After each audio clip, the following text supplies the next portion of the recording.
Am I the a-hole for wanting a divorce because my husband insisted that my boobs were fake? I, 30 female, do have very large boobs, a 38G to be specific. I've been with my husband, 33, for about 10 years, and while we have no children together, we are happy. Recently, he's been checking out my body more than before, and I don't mean in a let me take you to bed kind of way, it's more of a what could you be hiding kind of way. Now, I'm by no means skinny. I'm 5'5" and 180 pounds, nowhere near as good as I could be, but I really don't have any motivation and don't care as long as I don't look like I haven't showered in months, and choose to be like that. Now, I have a multitude of scars on my body, and my husband noticed. One is under my armpit, which I got from running up the stairs with my friend and scraping it against the corner of the railing in my old house. The second one, I'm not even sure where it came from. It's thin though, so I'd assume from my childhood cat, but it goes down my side about 4 inches and on my ribcage.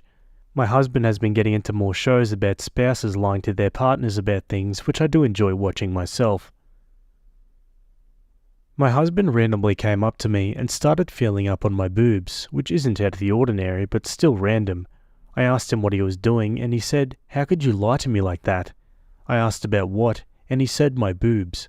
I said my boobs are real, what are you talking about? He said no they're not, and that I have 2 scars by my boobs that clearly show I had a boob job. I told him that's not how it works, and usually they cut under the boob for that. He said they cut on the side as well, and that I'm a liar for not telling him. I told him I wasn't lying and that he was being weird. Cue an argument about them, and I left with our cats to my friend's house, the exact friend I'd gotten hurt with. I explained what happened to her, and she called my husband and yelled at him. His mother also yelled at him for that, but his dad is on his side. After I agreed to come back home, he said he'd forgive me if I'd just admit that they were fake. I told him that they weren't, and that you'd seen me when I was skinny and could tell it was because of my weight gain. He brings up the time I had to go to my home state and stay for 6 months because of my grandmother, who sadly passed away. My family does eat a lot of fattening foods, and when I left for home I was 125, and when I came back I was almost 150. Those eating habits transferred over to my home life, and I never really got back into my healthy eating lifestyle. He continued to pester me about my boobs, and so I told him I wanted a divorce, or separation at least. He backpedaled and begged me not to, but I made up my mind. He called me numerous times after I'd left for a week crying and begging me to come home. I told him no, and that if he couldn't leave it alone I wouldn't come back. He started throwing insulting names at me, to which I hung up. Now his friends and girl best friend are calling me an a-hole of wanting to divorce over a simple issue. So, am I the a-hole? Well, I'm not going to lie, but this guy doesn't sound very bright. Also, how can you be with someone for 10 years and not trust them that they're telling the truth about something like that? Anyway, on to the comments. He's been with you 10 years, why is he now asking if they're fake? Simple issue, first he calls you a liar, then doubles down and refuses to listen to your friend and demands you apologise. This guy isn't worthy of your boobs, not the a-hole. It's about him not listening to you, repeatedly berating you and ultimately not believing you. It could be about anything, but he is focusing about something that affects your body image, not the a-hole. Not the a-hole, both because his behaviour is disrespectful and because he's too dumb to deserve you. It's not a simple issue. He's literally calling you a liar about something you have no reason to lie about, based on watching videos by dipcraps who specialise in convincing gullible people to believe ridiculous things. He's the a-hole. My wife has implants, her choice, and all I ever cared about was nipple sensitivity, but after 3 kids, she wanted to repair the deflation. There's a noticeable difference, and a big risk of nerve damage, but it's just cosmetic surgery in the end, whatever makes you happy. Mother Nature granted you the 38 Gs, and that's something he needs to reconcile with. It's not something you should fret about in any way. It's a him problem. Yeah, spot on. On to an update. I just want to say thank you for all the support from the messages and the comments, but the amount of people asking to see my boobs is pretty concerning, along with the 2 asking to date me or wanting to take me out. But again, thank you for the offer. And to clear something up, when I posted this I'd already been with my friend for 3 days. So it hasn't been that long, and I decided to go back home to really talk it out, since someone said someone may be saying something to him. I talked to him about it and his answers constantly changed, from no one made him think that, to I'd seen something that said they're making implants that feel more real, which I've never seen anything say they were, to finally telling me the truth, which was his co-workers were telling him. I asked him how he could think that, knowing he's seen my body change, and he said he didn't know. He showed me the picture of us he showed his co-workers where I was wearing a waist trainer and a bodycon dress, where you could still tell I had some weight in my stomach, but still a lot in my boobs. I rolled my eyes as I set the picture down and stared at him. He eventually told me that his co-workers were telling him so much that they were fake, and when he mentioned my scars it just caused him to believe it more. I said, "So you'd believe your co-workers who you've known for 6 months, and how they act around women over your wife of 10 years. He eventually broke down crying, which was pretty uncomfortable, but then said he'd do anything to make me forgive him. I asked him why would he still think that about me even after feeling them, and he said because he didn't want to admit he was wrong and have me hang it over his head. I will admit I have done that a few times, like when he bleached his whole load by mistake because there were 2 white shirts in the load, and he thought adding bleach would be fine, and another time he was messing with the cats after they'd healed from being neutered and was spraying everywhere. Not a fun 6 months, and got sprayed in the face. I told him that I wanted him to find a new job and couples therapy like some of you had suggested. He agreed immediately and began drafting his 2-week notice. We both make enough and have enough saved to go without jobs for at least a month and a half, since we have separate finances and a joint account for bills. We both make over $100K a year, with me in human resources and my husband working in medical. So when my husband had an office party for one of the boss's birthdays, I wanted to talk to the co-workers who told him what they thought. When I saw them, I was personally not that shocked. They were decently in shape men, but still not as good as they could have been with beautiful wives who'd clearly had work done. Nothing crazy, just filler and Botox. While my husband was giving his notice to his boss, not the one whose birthday it was, I went to talk to them and their wives. Their wives were shocked at what their husbands had said about me and began to quietly chew into them about that, since I assumed they were the reason the wives got some work done. I could be wrong though, but still. My husband and I enjoyed the rest of the party and went home. The next day, my husband was pestering me to go into work. I'm able to work from home or in the building, so I agreed after some questioning and went in. When I came home, he was nowhere to be found, but the entire apartment was deep cleaned like I'd been wanting to do. Lunch was made, and all the cat appliances like litter boxes, food and water bowls, and cat stand had been deeply cleaned as well. After about 20 minutes of me looking around, my husband came back home. He was a little upset I'd come home earlier than he wanted, since the carpet wasn't completely dry. He'd cleaned it with our rug cleaner like I'd wanted. He'd made my favourite food that my grandma had made, since after the funeral I'd inherited her cookbook and some money. My husband then gave me a few of my favourite flowers, which are hibiscus flowers, and a small handwritten note. He used to do it all the time in college, and when I did an exchange program in Brazil for fun. It was a full apology saying how sorry he was, and that he should have known to distance himself from his co-workers, and should have stopped them from talking about me in a bad light. I smiled and thanked him for the flowers and continued eating. After I'd finished, he'd cleaned the kitchen for me, and took me upstairs and ran a bath for me, and picked out some comfy clothes for me, and gave me a full-body massage without it ending in sex. Later after, he'd taken me out to dinner and paid for it all. He always does, but it's still good to mention. And when we'd gotten home, we did end up having sex, but it was better than usual. All focus on me instead of the both of us. I didn't have to give head, and after I was completely satisfied, the act was over, even if he didn't finish. After that, he'd cleaned me up and gotten me something to drink. I asked him why his aftercare was different than usual. It was usually a kiss and cuddling. He then said that he wanted to do more in order for me to forgive him. He then gave me an even longer apology, saying that even after all of this, I don't have to forgive him, and he knows he was being stupid for not admitting he was wrong and not backing down, but he'd do anything to get me to not divorce him, even if it meant being a stay-at-home husband. I laughed, since he was usually the one wanting to be the breadwinner and wanting me to be a stay-at-home wife, which is why I work from home for the most part so I can still have my own money. I told him that I do forgive him, and as long as he finds another job and we get therapy, it was fine, and I wouldn't divorce or do separation. He continuously thanked me and said he thought I'd never forgive him. I said I thought I was being a little overdramatic when I said a divorce, but it's fine. I didn't mention on my post on what to do, and we're happy again. Our therapy session is scheduled in the next few days, and we're bringing the cats home soon. Thank you again to everyone who gave me advice and did say I was doing a little too much by wanting a divorce, and I hope you all are good. Okay folks, and that's the end of that one. Yeah, a little bit of love bombing coming from the husband at the end there, but I'm glad it was a happy ending. But yeah, God, that guy is dumb.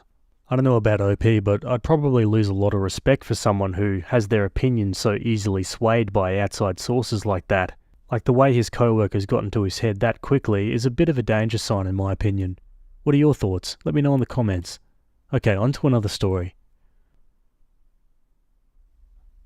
Okay, jumping back over to relationships, this one was written by user I Just Like to Bake, and it's titled, My boyfriend is going to propose, but I don't feel loved anymore, and I'm questioning the relationship.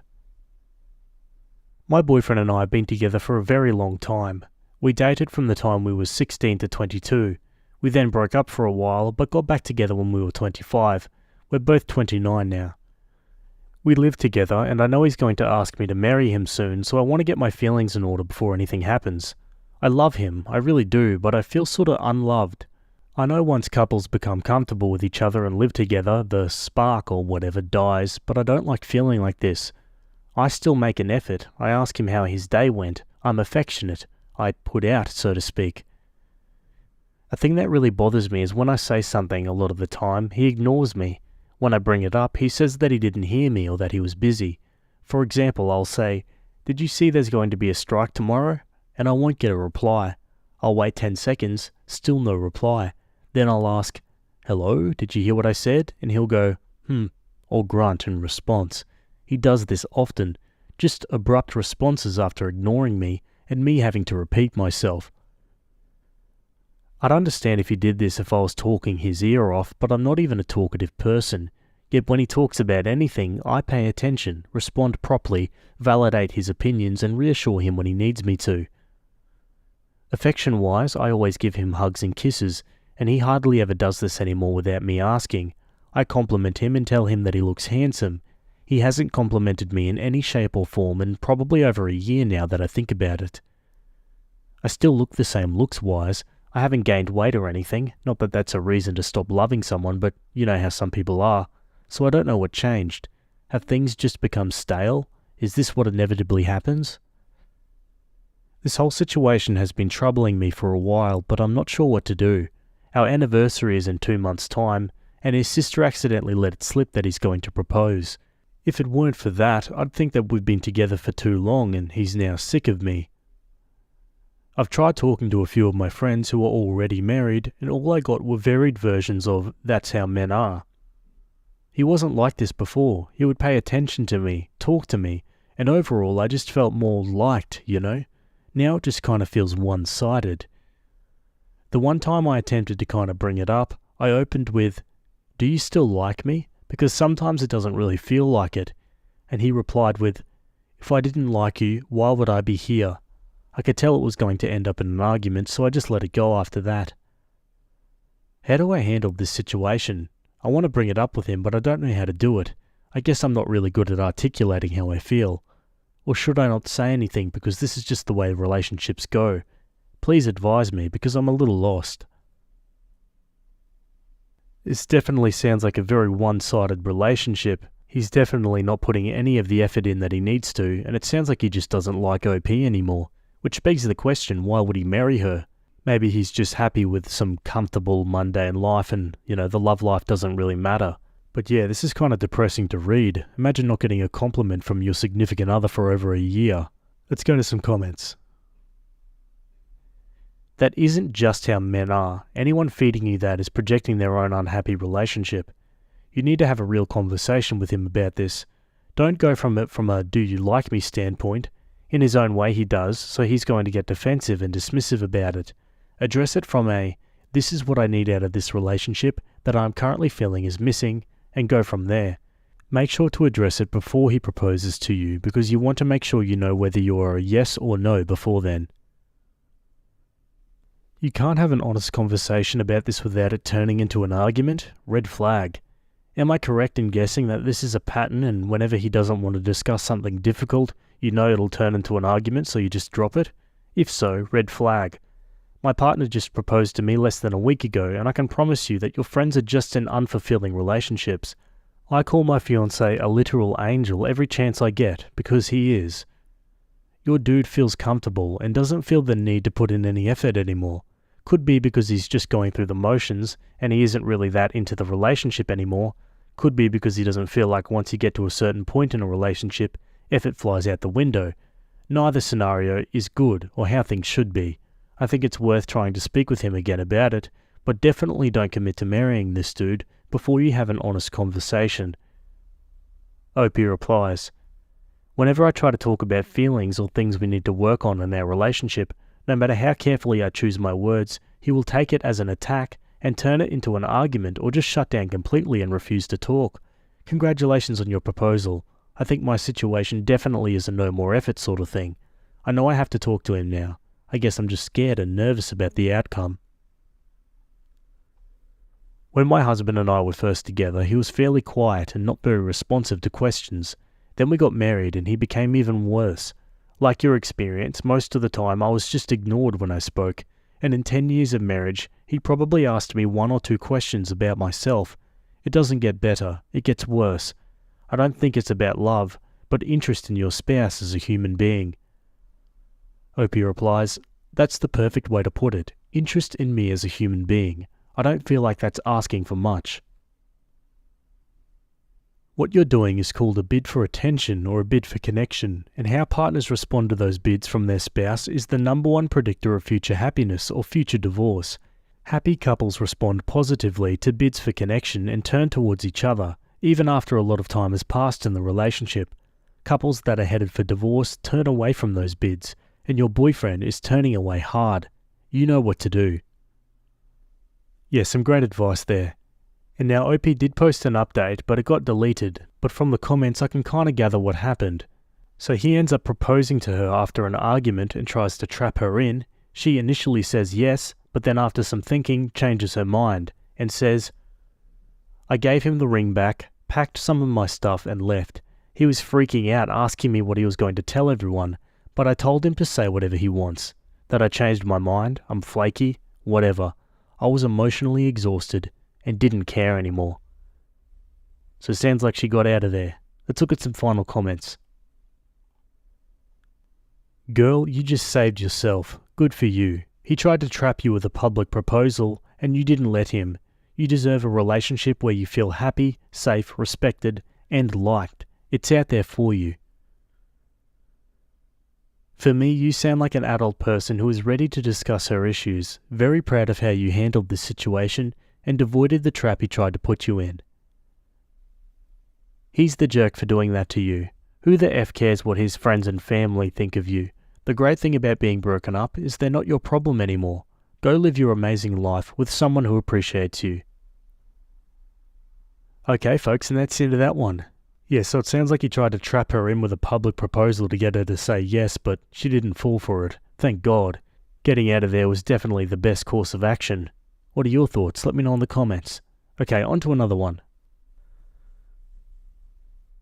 Okay, same subreddit, now deleted account, and it's titled, My boyfriend of 10 years is going to break up with me tomorrow. I kinda saw it coming, but it still hurts and makes me want to vomit when I think about it. I got a text today that he wants to talk to me. I notice he slowly got more and more distant. I do realize we're not the same people we were when we started dating. We're too different now, but I grew up with him. We shared everything in our life until now. I mainly just wanted to vent as we have the same friends, so I don't feel comfortable talking about this with them. Any advice on how to cope with this is welcome. I've never been through a breakup. On to some comments. Here's the thing. It will suck. A lot. A whole damn lot. And that's normal and okay and totally fine. What matters is that you give yourself the time to grieve, because that's what it is. A loss which needs to be grieved. But that you then, after some time, try to move on. At first it will be very hard. Things won't be fun, and you'll feel like you're just staying in bed and crying. But it's important to reclaim your life. And then after some time, weeks, months, however long it takes, has passed, you will suddenly see opportunities. Because you were never single during your adult life, there are a lot of things you probably never got to experience. You will have no commitment towards another person anymore. No one to tell where you will be going, no one else to keep in mind, aside from your job and all of that, of course. Being single isn't just a lonely thing, it also means nice things like more freedom to do dumb crap, more free time to find new hobbies or hang out with friends or travel, potentially more money you can spend on yourself, and a lot more. Maybe you always wanted a pet but your partner didn't. Here's your chance. Maybe you always wanted to travel for a long time, but not leave your partner alone for so long. Here's your chance. Maybe you always wanted to stay out late and get plastered, but your partner was always too worried or paranoid. Here's your chance. You won't feel like doing anything big for the next few weeks, and that's fine, but there will be a time where it's not just misery, but also opportunities. It's about surviving until you get to that point, the light at the end of the tunnel. There's a whole world beyond the grief. You just have to get there. It's like your house burnt down, and you're standing in the ashes, and it's scary to leave that ruined place, because it was your home. Who knows what's down that street? But you're still just standing in a ruin, which is nothing more but a memory of what once was, and sooner or later you have to take that step and leave the ruin behind. Take your time, be sad, mentally say goodbye, and when you're ready, you'll see that there is a lot to explore. Wow, did we just cross into the poetry side of Reddit? That was beautifully written. On to an update.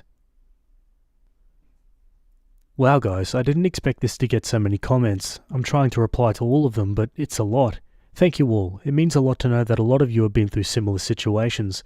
Sorry if I didn't reply. I appreciate every piece of advice. As of an update, we were supposed to talk this afternoon, but ended up talking tonight. My gut feeling was right. He broke up with me. It sucks. We talked, cried and cuddled afterwards, and I guess that's it. We both agreed this is not going to work. I feel heartbroken, but also kind of relieved at the same time. We still have to discuss all the practical stuff as we do live together. I don't really know how we're going to do this, but we're both mature and respectful about this, so it will be okay. I cried all night. Right now my head is full and empty at once. I don't really know how to proceed right now. Who to tell first, how to tell it, what to do next. Right now, I just want to be alone and think. Yeah, we've all been there in one way or another. Breakups are never easy, especially when there's nothing inherently wrong about it. It's just that people grow apart sometimes and they're not compatible. I am not comfortable with my girlfriend's living situation and I'm not sure how to bring it up.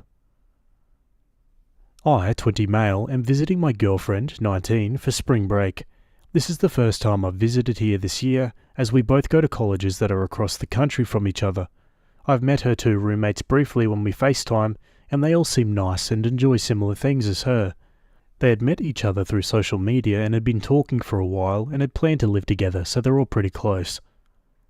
Her dorm is apartment style, includes living room and dining area. When she was giving me a tour, I saw that there were 4 bedrooms. I know she and her 2 other roommates all have a room, but I didn't know why there was a 4th room. When I asked her, she said that the room wasn't that important and laughed with her roommates. The first night, after having dinner, the 4 of us were hanging out in their living room area when the door opened and another girl walked in. She seemed surprised to see me and walked right into the 4th bedroom. My girlfriend and her roommate started to laugh, and after they were done told me that she was their other roommate. I was super confused because any time I've talked with my girlfriend, the only other people who talk were the other 2 girls. My girlfriend even sent pictures of the bathrooms, living room, and kitchen after the 3 of them decorated it for themselves. My girlfriend and her roommates then told me that because they went into the dorms as a group of 3, they ended up with a random roommate. The entire time they never said her name and just called her random roommate while laughing. At one point, the girl came out to fill her water bottle, and my girlfriend and the other 2 stopped mid-conversation and stared like a hawk at her until she went back into her room. After she did, they resumed talking and laughing. The girl didn't come out for the rest of the night. Before we went to bed, I asked my girlfriend more about her other roommate and why they all act like that.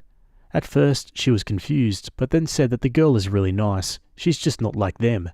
She said that in the beginning of the year, the girl was really talkative towards them and friendly, But the other two girls did some stuff, and now she just goes to her room all the time.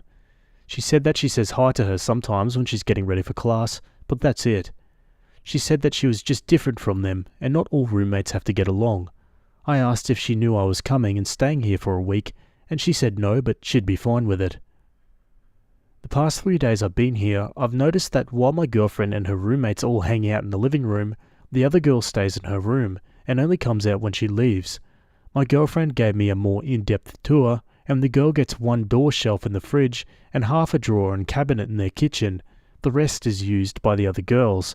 I asked why she doesn't have more space, and my girlfriend just shrugged.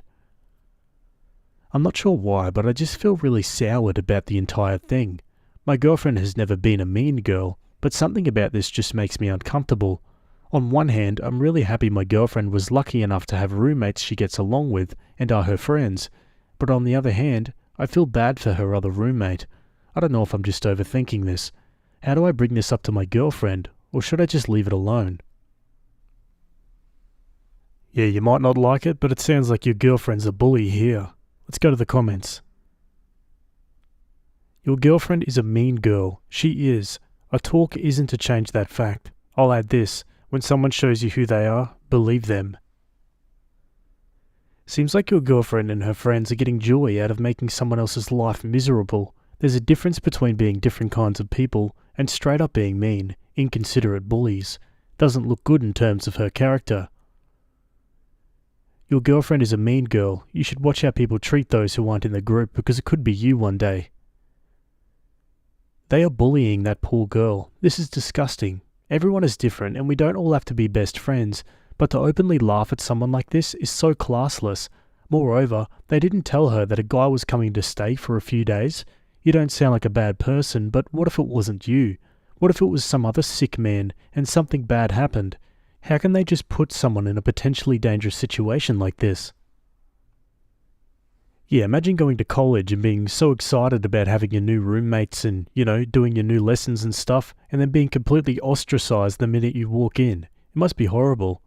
Let's go to an update. Hi everyone. I posted a while back and received some replies as well as a bunch of private messages. I decided to post a short update to let you all know what happened. Shortly after I posted and read through your comments and messages, I realized that this relationship was about to end. A lot of you brought up great points, and I just couldn't justify staying with a person who acts like this.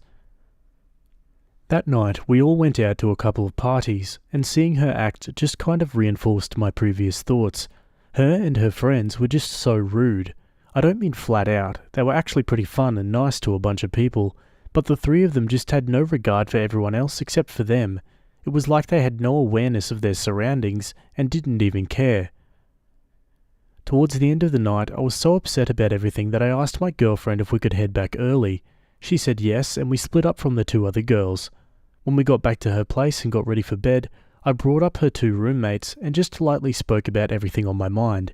She fully admitted that she knew the two girls were rude and literally called them horrible bees, but there was nothing she could do because they all lived together. I brought up that she willingly signed a lease to move in with them in an apartment next year, and if she didn't like them, why did she always entertain them? She said she didn't know what to say and just kinda shrugged it off. I then asked about her other roommate and found out what the other two girls did. Apparently, when the three of them went out, the girl made her dinner and ate in their living room while watching a movie. When they came back and saw her, one of the two walked into the living room, unplugged the TV in the middle of the movie, and said, "You did not pay for this. This is not yours. Do not touch," while the other girl took the remote and laughed. The TV belonged to one of the roommates, who brought it from her room at home.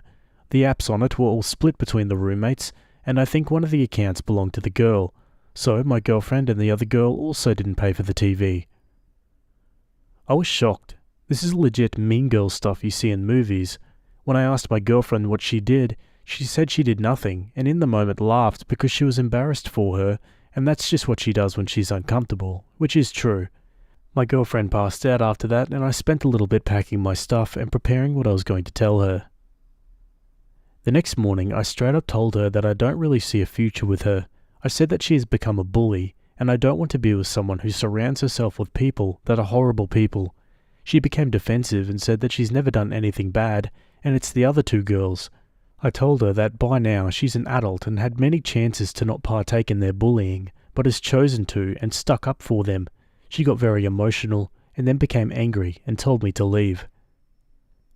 I got an Uber and headed to the airport, and when I got back to my place she had texted me and asked if this was a break while I figured out what I wanted or if this was definite. I restated what I told her and said that I hope she figures out who she is and I wish her well. I think she blocked me after that. I haven't heard from her since.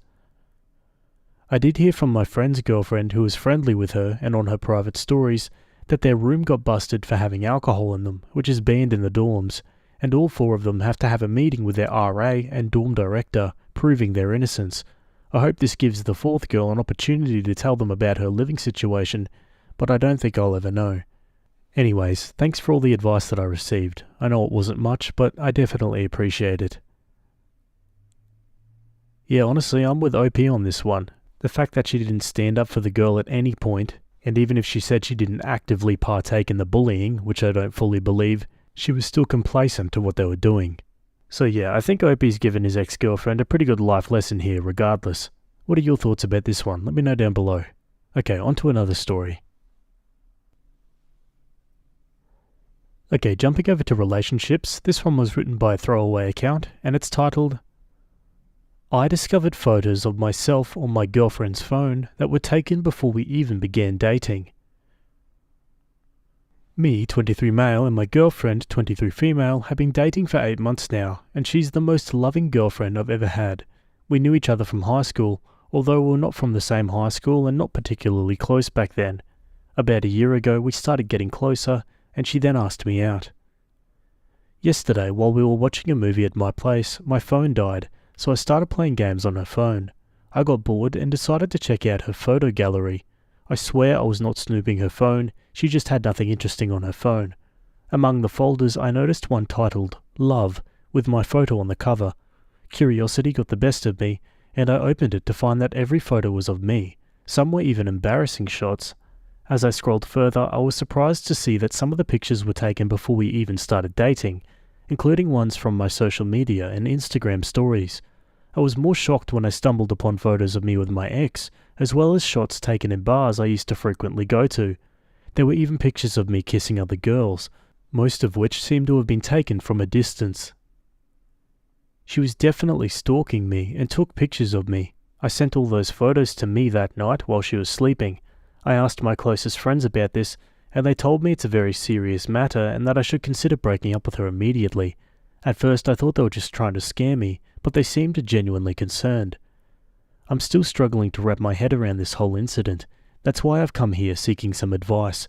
Should I break up with her? She's the best girl I've ever been with, and I love her deeply, which is why I'm considering overlooking this incident. But is it acceptable for me to continue this relationship? Am I in any danger? Geez, yeah, it's genuinely freaky. I mean, getting social media photos is one thing, but taking photos of you in a bar without your permission? That's kind of weird. Let's go to the comments. How is she around your female friends, your exes? If those were just social media photos, it'd be one thing. The pictures she took herself are scary, not gonna lie. OP replies, she was quiet and shy at first, but now she's become very friendly, similar to how she is with her own friends. She's never actually met my exes, although she knows who they are. Bro's dating female Joe Goldberg. Why are the comments so concerned with the snooping when she was literally stalking you? Run, and run quick. Screenshotting pictures from your social media is one thing. Maybe she was sending a screenshot to her friends to show them who she was interested in. But taking photos of you in a bar? That's actually stalking. Everyone's saying this is harmless. Did we miss the part where she was taking photos of him in bars? Absolutely not. Any relationship that begins with stalking is not okay. This is a huge red flag. The reason why your relationship feels so good right now is precisely because she's been stalking you and likely has built up an entire persona so that you're more likely to be enchanted. Good luck. It's a huge challenge to be given everything you desire in a person, and for it to be a game that somebody you trust is playing probably defeats some sense of insecurity that they feel about their own life. Yeah, maybe Opie thinks this is the most amazing girl he's ever been with because, yeah, she's crafted this kind of personality around what he likes. A few people in the comments were begging for a more detailed update, but Opie just replies with, I would have posted a proper update, but I don't think people will be interested in it though. I'll consider posting it later when I have some free time, and the length will depend on my mood then. Yep, everything is fine now. I'm just too lazy to write a long update. Opie then hints at the fact that the outcome was a bit underwhelming and not very interesting, but until he posts one, all we can really do is speculate. What do you guys think happens here? Break up with her or give her a second chance? Let me know. Anyway, on to another story. Okay, we're still in relationships. This one was written by user Reverend Muddy Grimes, and it's titled, Sister-in-law told me my wife cheated while on vacation. The players in this drama. My wife, who for the purposes of this post shall be called Anne, female 47, my sister-in-law, 40, who we shall call Shannon, sister-in-law's cheating partner, male, mid-40s, known hereafter as Tony, and myself, male, so close to 50 that I can reach out and slap it. We shall refer to me as me. Usual disclaimers of cell phone and English is my first language.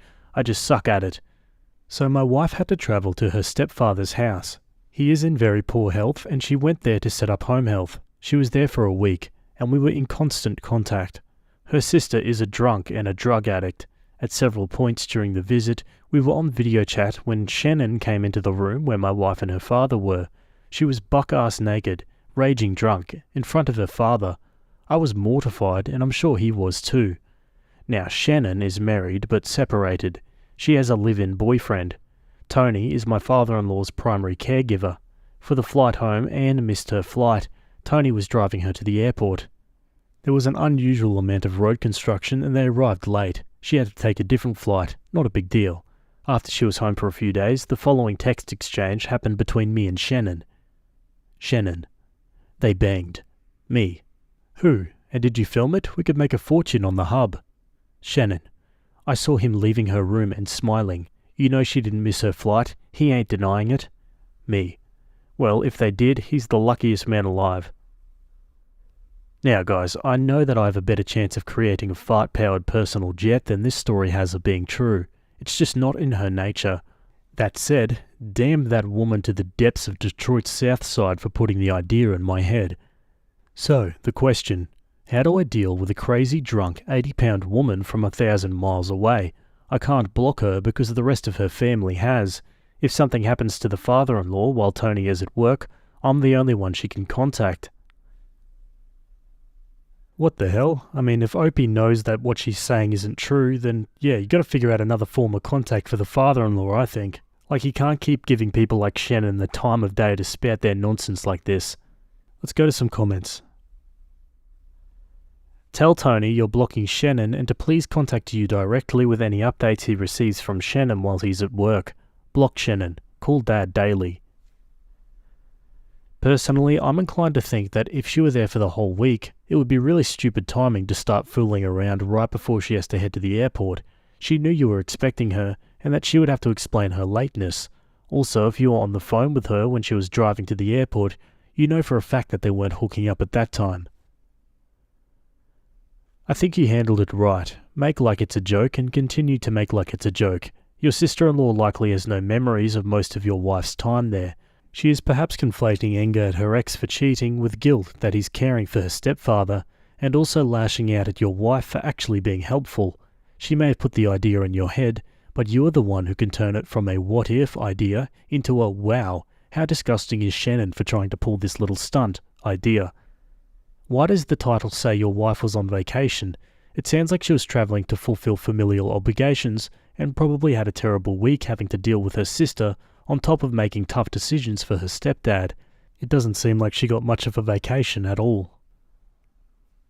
Drunk sister-in-law is probably jealous of your wife having her life more together. She wants to believe everyone is at her level too. Either she's trying to fool herself into actually thinking they are, or she's trying to drag everyone down there by making up rumours and hoping you think they are. Add to that your wife may or may not have said something mean or condescending to her. 99.9% of people would after living with the behaviour described for a week, and she's probably ticked at her as well as jealous. So, if you keep in contact with the woman, expect at some point to hear that you've made a move on her, lol. After all, if the lies don't work on one partner, Might as well try the other one. I don't see anything to do other than ignore and laugh it off, since you don't want to cut off contact. Yeah, I agree. That's probably the safest option here. Let's go to an update.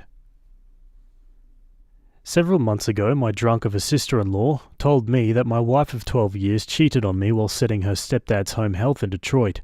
I, of course, didn't believe her. A lot has happened since then. First, we all went up for Christmas. While we were there, sister-in-law, I called her Shannon in the original post, stormed in and claimed that my wife was having sex with her boyfriend Tony on the front porch. Two problems with that. One, it's Detroit in December, so it's as cold as a well-digger's ass outside. And two, my wife is in the chair next to mine. Sister-in-law ended up assaulting Tony right after I returned home. She ended up in jail, where she was placed on a 3-day psych hold. Apparently being a drunken meth addict makes you crazy. Who knew? Mid-January, my father-in-law passed away. This sent sister-in-law into a spiral, especially when she found out that she couldn't stay in the family home anymore, as it had to be sold. She was given $35,000 from her father's retirement to get a new place and hold her over until the sale of the house. My wife and I drove up to prepare the house to go on the market. Y'all, I've been in nasty houses before, but not like this. My father-in-law kept this place immaculate. Now, in just 2 months, it qualifies for an episode of Hoarders. There's dog crap halfway up the walls in the den. I didn't even know dogs could poop that high. There were several empty bottles of $350 tequila in the living room. We figure that she will have drunk her entire inheritance in 6 months. We had to rent a dumpster for me to shovel all of her garbage into. Obviously, I changed the locks and the garage door codes. I'm a career garage door installer, so that part was easily done. Even more obviously, all those people who responded to the original post that my wife cheated were very wrong. Edit, the dog is a Chihuahua. We assume that it did its doggy business off the back of the couch, since we had to move the couch to find what was causing the smell. We can't take the dog because sister-in-law refuses to see us. Geez, what a nightmare. Yeah, you might have to lengthen that psych hold. And also, I'd be double-checking that that's actually dog crap halfway up the walls. Given that she's an alcoholic with a meth addiction, I wouldn't rule it out. Also, the cheating allegation again when the wife was in the room with them. Like, is she hallucinating or something? Anyway, it's just kind of sad all around. And it sounds like the sister-in-law needs some serious help. My husband's increasing franticness about having kids is making me not want them at all. Married 3 years, 33 female and 38 male. When we first got together, we were both pretty neutral on the topic of kids, with me leaning more no, and him finding the idea intriguing but not necessary for happiness. We both have fertility issues, so it seemed unlikely to happen anyway, unless we made a major effort and got medical treatments. 1 year into our marriage, I had a pregnancy scare that turned out to be a late period due to stress, rather than an actual pregnancy. During the time I thought I might be pregnant though, something flipped in my husband and he got super excited and thought it would be great to start a family. When my period came, we agreed to not try, but not prevent. My perspective being that if a baby manages to claw its way here through our fertility issues, then it must be fate or something. But the idea of actively trying and pursuing fertility treatments sounded terrible to me, and I've just never had a desire for parenthood or pregnancy or anything related to kids in general. Over the course of the past year, my husband has become more and more obsessed with the idea of having kids, and eventually realized he would feel completely unfulfilled and depressed for the rest of his life if it doesn't happen. My feelings haven't changed one bit, but it became clear that we either try to have a kid, whether bio or through adoption, or we part ways. After much talking, I conceded that it sounded better to be an old person who has a family than an old person who's child-free, and chose to stay with him and give it an old college try, with some boundaries up front that he agreed to. Those being, I don't want to do IVF or anything where I have to take medications or hormones. I need him to promise to start cleaning if we have a kid. He currently does literally no cleaning. And I need our life with a child to also allow me to continue my career, which is my personal source of joy and happiness and fulfillment. We agreed to give me the rest of this year, 2023, to continue building my career and getting some certificates before starting things like intrauterine insemination and going to adoption agencies.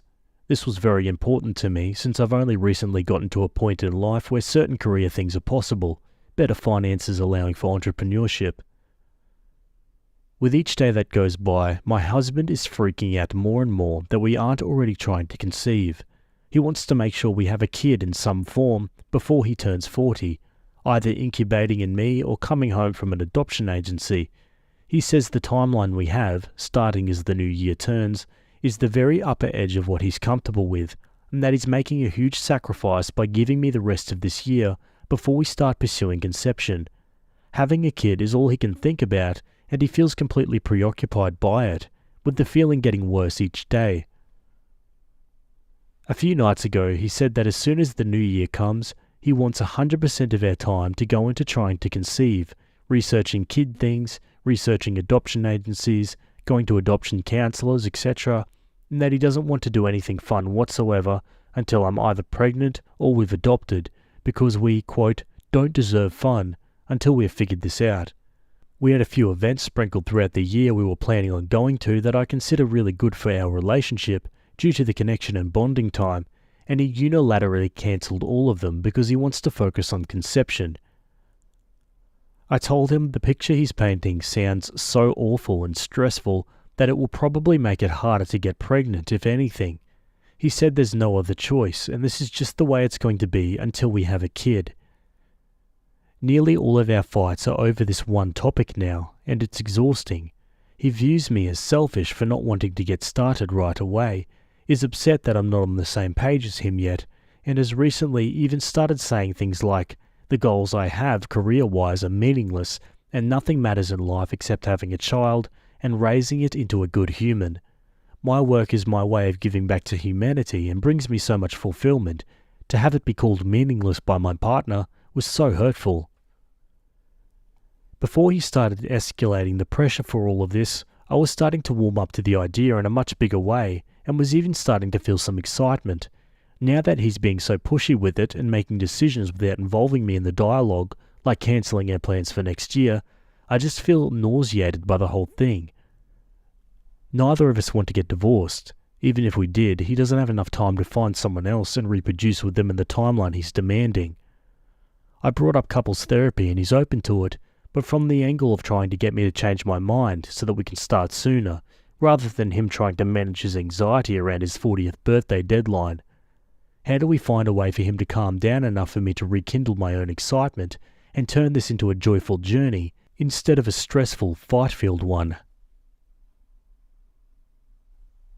Yeah, wow, this guy's working himself up over low percentage expectations, and it's super unhealthy. He's only going to disappoint himself when ultimately his arbitrary timelines don't get met, and then he'll end up dragging OP down with him. Let's go to the comments.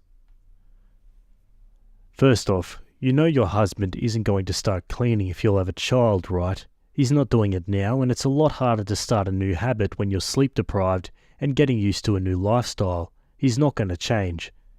Beyond that, Mans needs therapy. He clearly has some very specific ideas of parenthood built up in his mind, and it's going to crush him when inevitably things are different. He's also being a complete arse to you and acting like having a child is the only important thing in the world. You don't deserve good things unless or until you're able to get pregnant or adopt a child.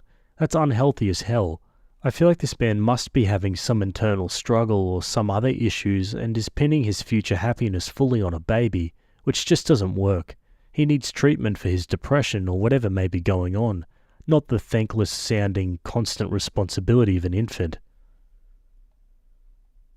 Oh my god, there's just so much going around kids for him that it's not fair on you or a kid. It's like you and an unborn person have high expectations put on you already. It's unpleasant. He needs to go to therapy and sort it out, and there is absolutely another choice. Him not liking it does not make it disappear. Opie replies, "Thank you so much. I'm almost crying reading this because I thought I was just going crazy, and maybe I'm being the unreasonable one. There are just so many things. He has such an idealized view of what parenthood would be.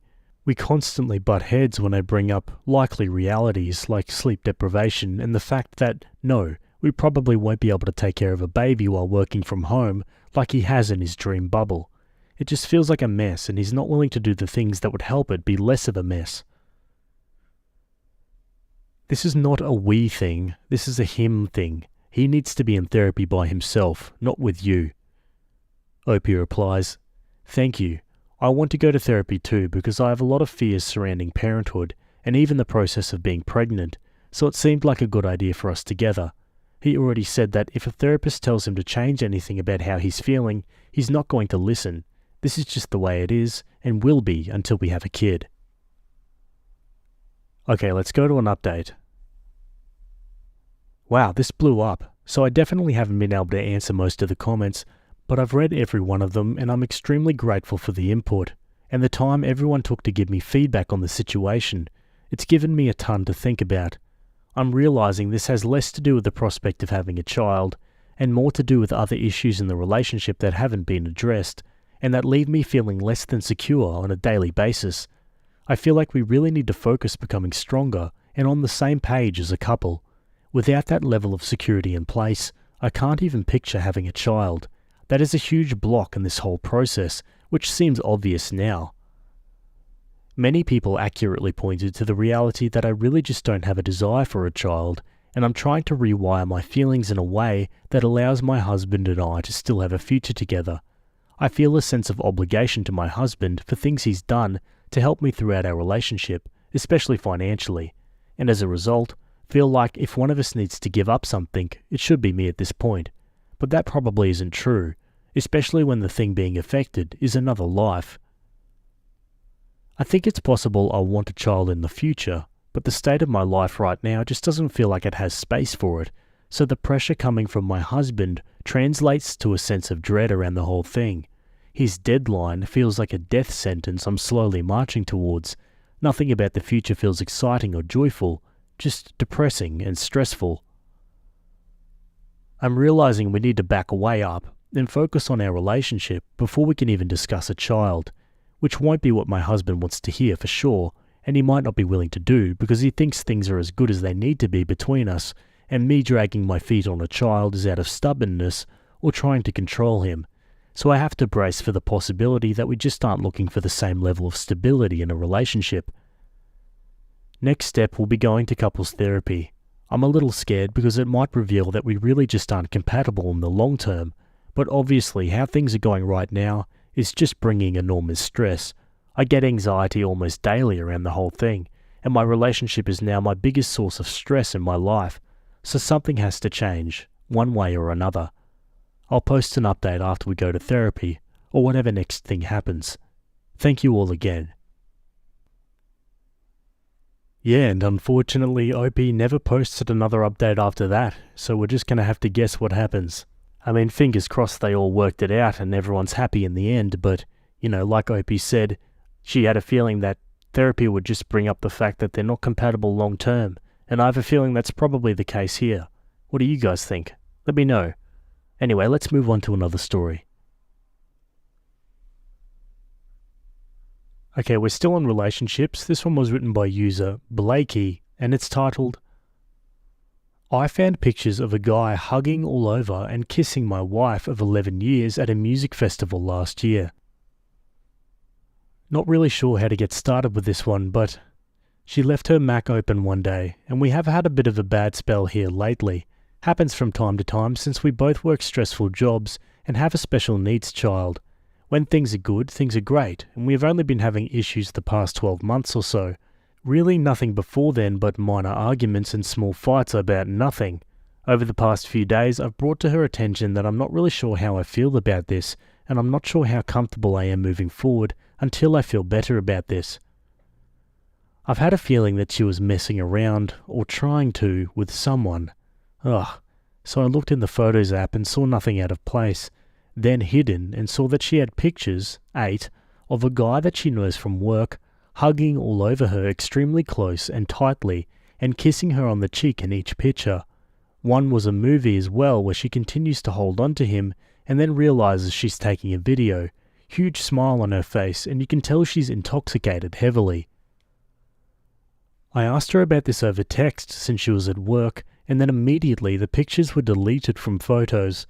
I did airdrop them to myself though before, so I have them in case any legal issues come up, and I need to have proof of an affair. After they were deleted, she said, "What? What guy? I was with my friend from here, etc., etc., and tried to play it off and then blame me for looking at her stuff. I know that it's wrong, but I mean, look what I found. We talked the rest of the time while she was at work, and I did get really upset and said some things that I probably shouldn't have, but it's really just concerning that she had them hidden like that and saved from last year. These music shows were not only last year in August and September, but 2 hours away from where we live and a month apart from each other. She went with a different friend. Her friend is a female, from here each time. The first time she said it was a coincidence that they ran into each other, but she did admit to telling him she was going to that other one and they should meet up again. I was not invited to go to any of these shows either, by the way. Her and this guy are friends from work, and I guess have had a rapport from that, but I've never met him. Don't know how old he is or anything like that. She said that he does know that she's married. I just wanted to know why she would allow that, or if she tried to stop him, and her response was, "I'm sorry, I just wasn't thinking." She admitted to drinking a lot. He was drunk as well, something that she never does here or with me, ever. I don't really find that excuse valid. She's had really bad panic attacks when she drinks a lot, and before, when she's done that, she's had to call me at night and I have to talk her down some. We both kind of agreed it might be best for her not to drink a ton, so then that doesn't happen, and that did seem to help the last time she was away for a work trip, and several other times when she's been away. This guy was also staying at the same hotel as her the first concert. I never got a call from her that night, so maybe she didn't have a panic attack. She swears up and down nothing else happened, but I'm just not sure how I can believe her at this point, or trust her going forward. Nothing like this has ever happened that I know of. So back to this "I just wasn't thinking" excuse. She wasn't thinking of her husband of 11 years, her child, just not thinking of anything? This has spiraled into a huge argument now going on a few days, and I really just do not know what to do. How can I trust her going forward? If she's done this and never thought anything of it, what else has she done in the past and just doesn't have photo evidence of it? On the other hand, it was a kiss on the cheek, but why take so many pictures of this when you're married? They took some in the car on the way there, several at the venue, and the timestamps were all over, like from 7 p.m. to 11 p.m. Am I really overthinking and overlooking this, or do I have a valid reason to be super upset? And again, I'm upset because of the "I just wasn't thinking" excuse, because it worries me that she thinks this is a good reason for this. What else has she done when she's not been thinking?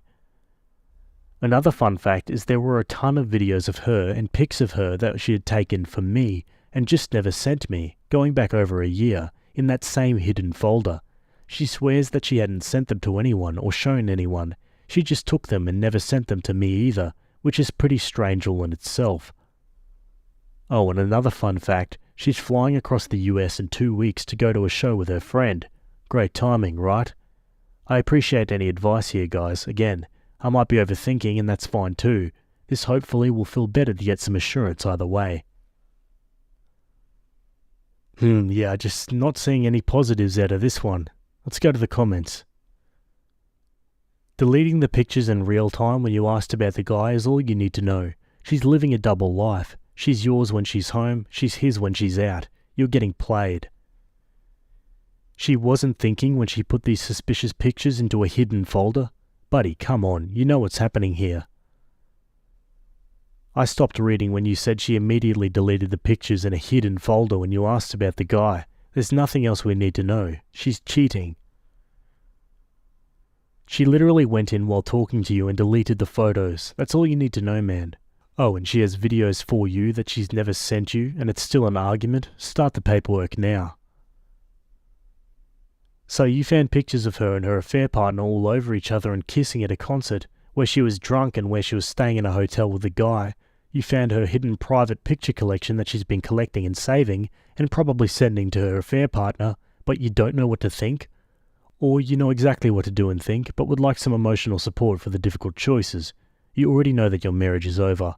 Do you need to know exactly how the house burned down to understand that it's gone?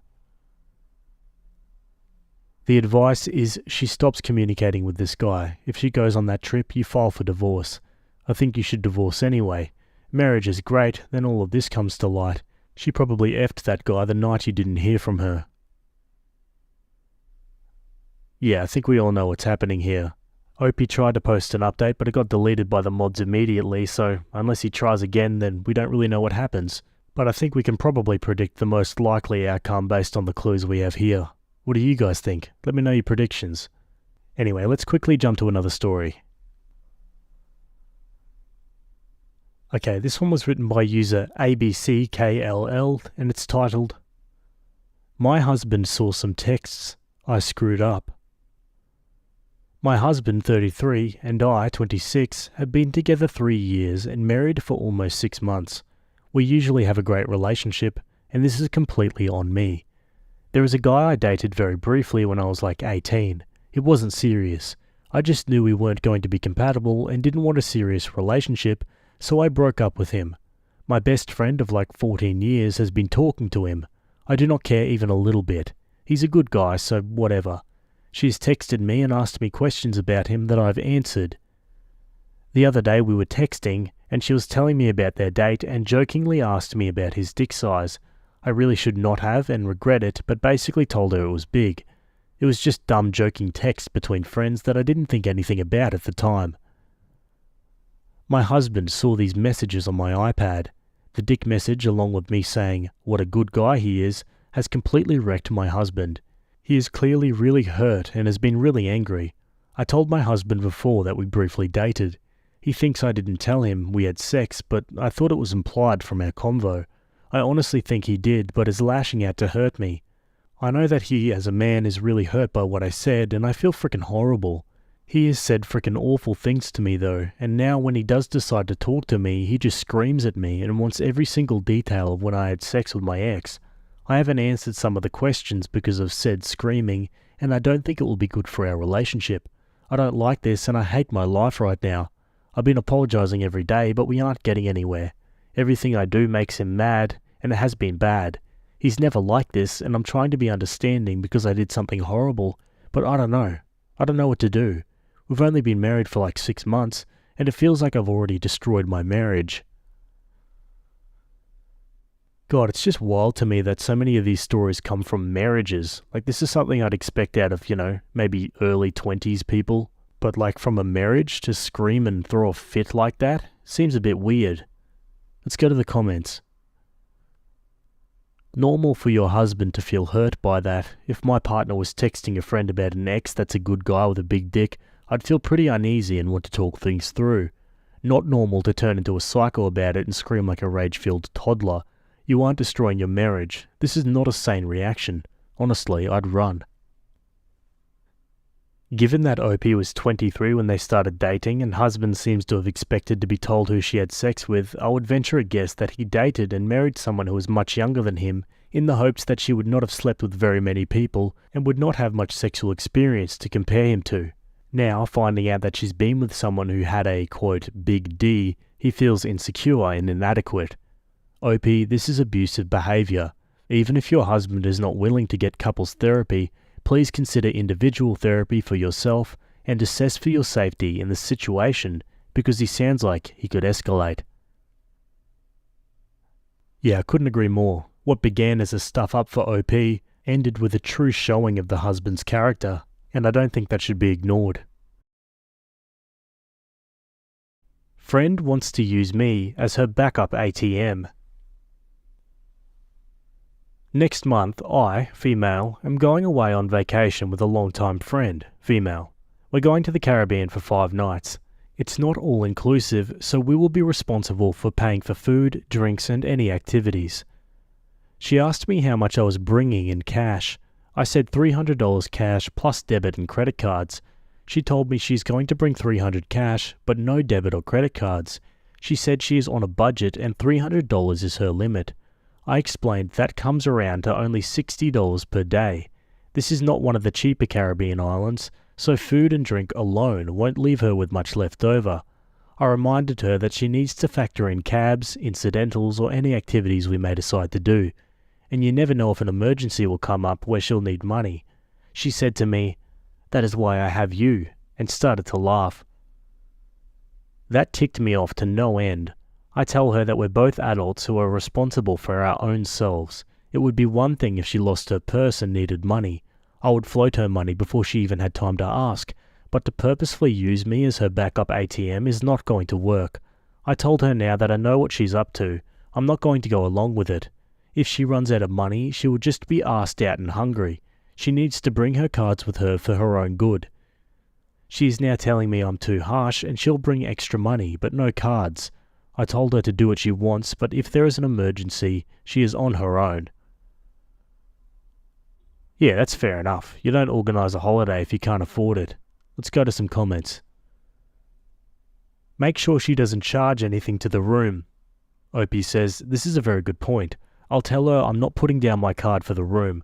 Either she puts her card down, or we both put down cash. That will eat into her spending money. She's gonna hate me, lol. Someone suggests, book your own room.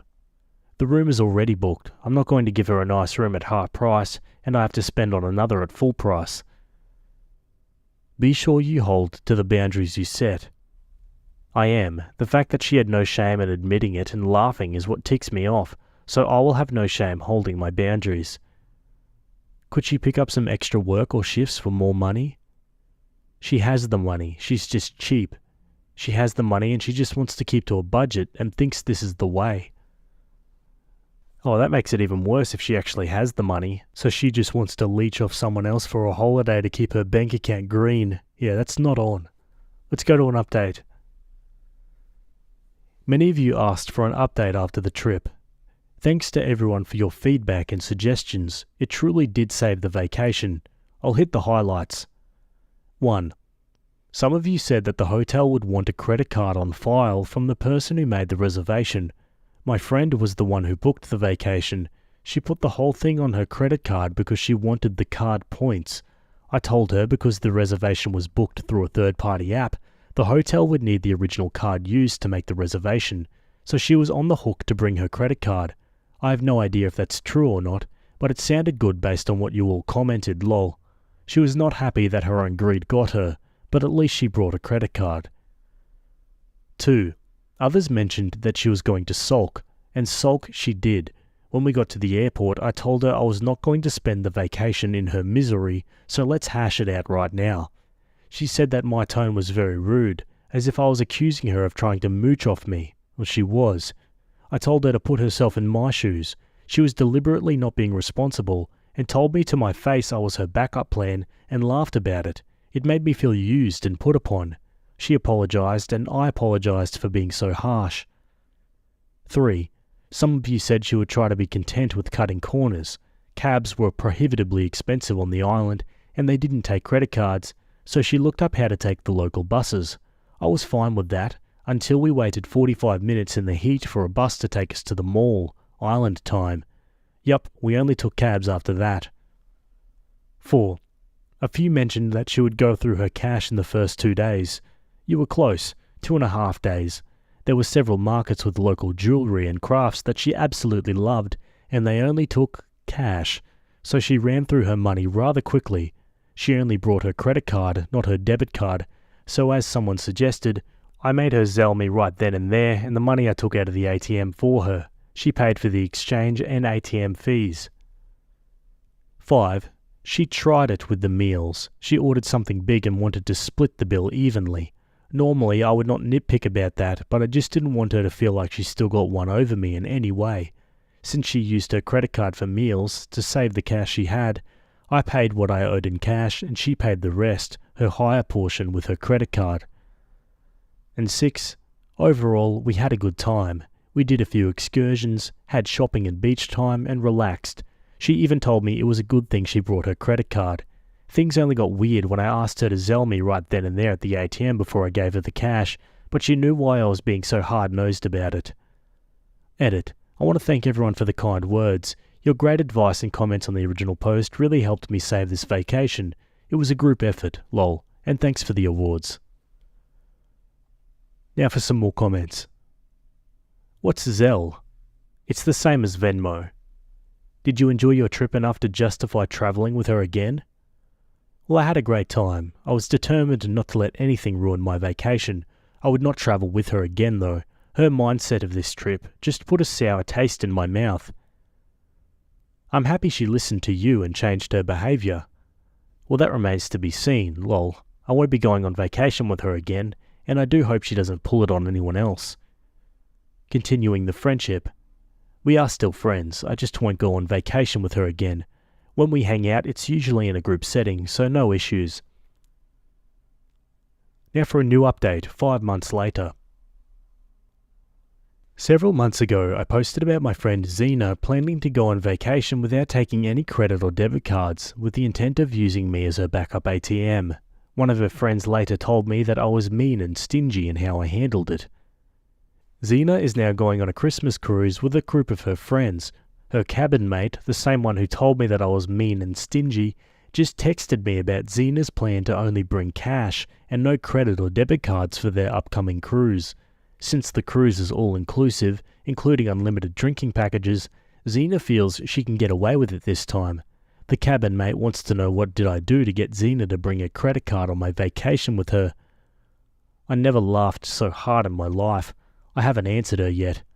I want to respond, "Don't be so mean and stingy, lol," but I'm electing to stay out of it. Just wanted to share that update. Oh, how the tables turn. One comment says, "If she made that statement in a text, you should definitely send her a screenshot." Opie replies, "I wish, but it was in person." Edit. I gave in. I wrote her back, quote, "Just cover for her. Don't be so mean and stingy."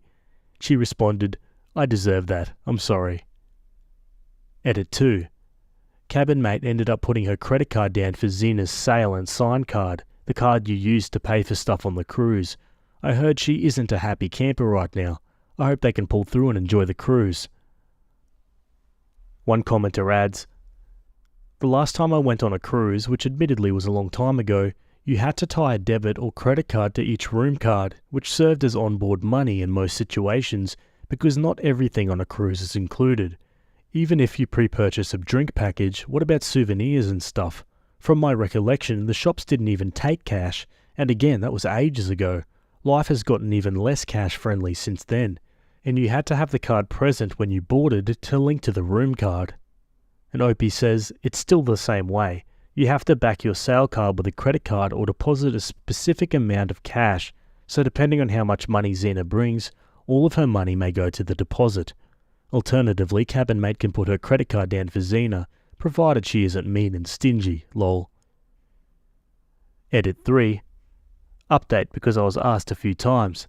Zena had sent in the sail and sign card info prior to the cruise, but she didn't bring her physical credit card with her to the cruise, so they couldn't validate it.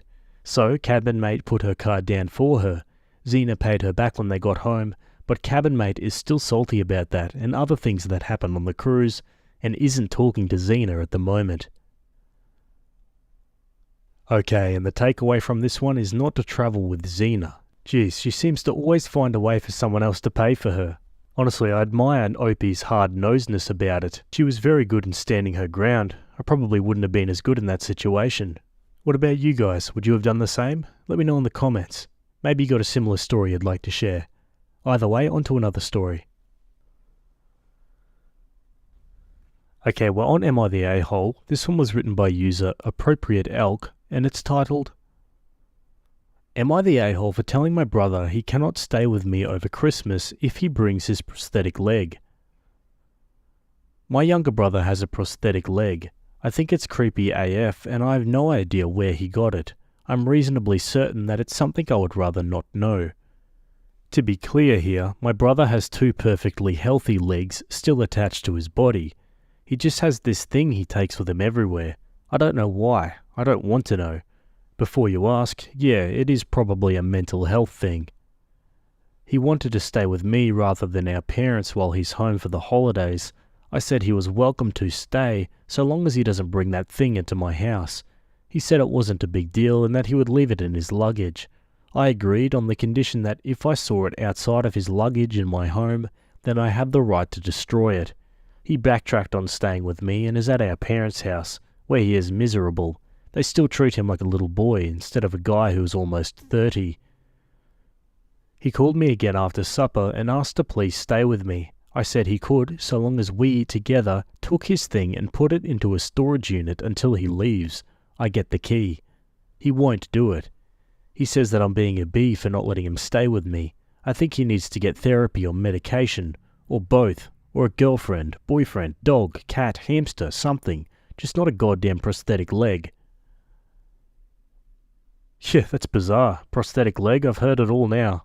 Let's go to the comments. I'm a prosthetist and I have to ask, what does this leg even look like? Below knee or above knee? Does it just have the pylon bare, or is there a foam covering so that it sort of looks like a leg? Is there a foot shell on it, or is the foot component just sort of hanging out? The reason I'm asking is because A, prosthetic anything is mind-bogglingly expensive, and you can't just have a prosthetic leg if you have two perfectly healthy legs. You literally need a stump to make one that's specifically yours. Did your brother receive it from someone? Did he steal it? And just to be sure, it's an actual prosthesis and not a leg brace of some kind. I've had patients and their families make that mistake before. Opie says, it looks like a carbon fibre cup with a steel knee and lower leg and foot.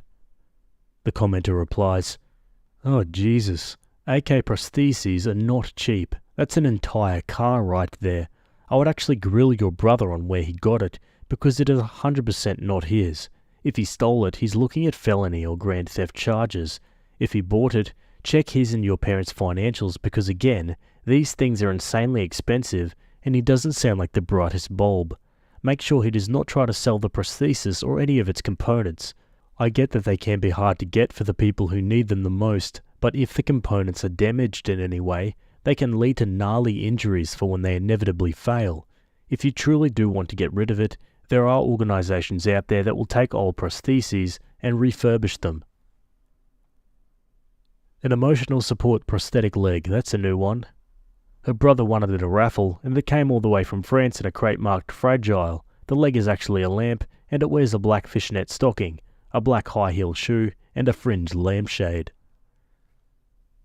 I know this is extremely distressing for you, but I'm laughing so hard. At first I was like, is this a-hole serious? She won't let her brother bring his leg? Like his whole ass leg he needs to walk because he literally lost a leg in some horrible accident? But then you clarified both his healthy legs are still attached, and I lost it.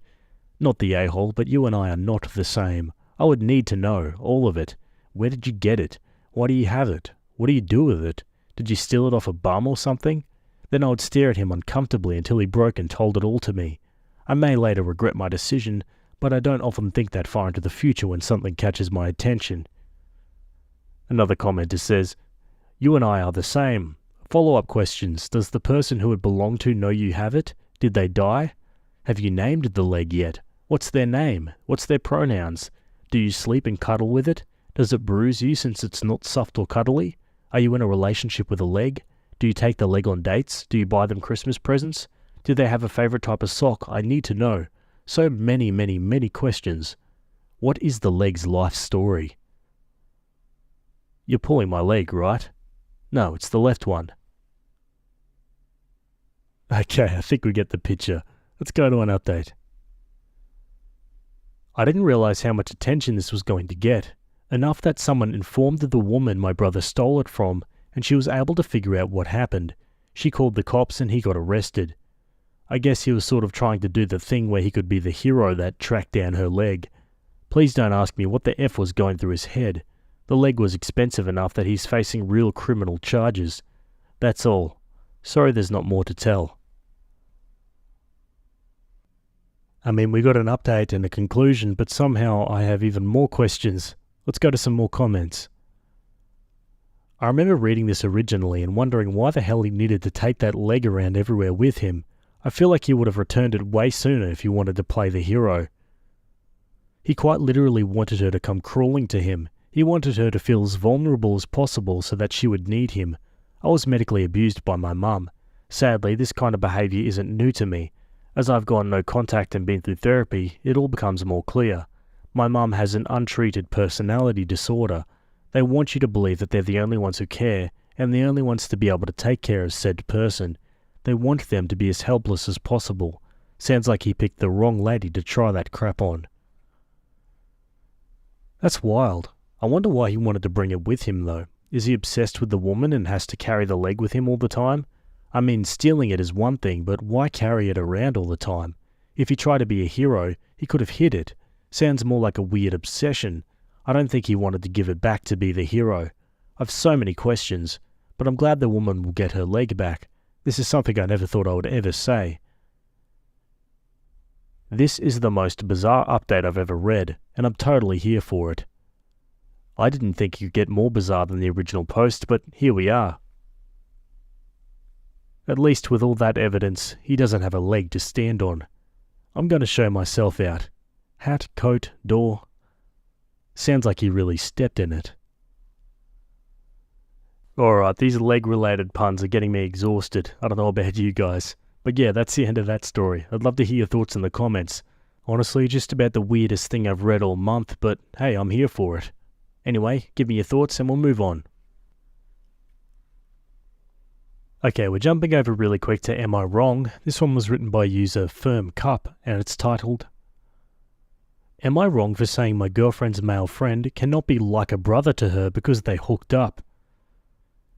Basically the title. I've been with my girlfriend for a little under a year, and she has a male friend. I asked about their friendship, and she called him, quote, like a brother, and that was that. Yes, I was feeling a bit insecure, but I let it go. Fast forward a bit, and one of her friends mentioned that they hooked up once. He was drunk, basically saying how secure I was for being cool with their friendship.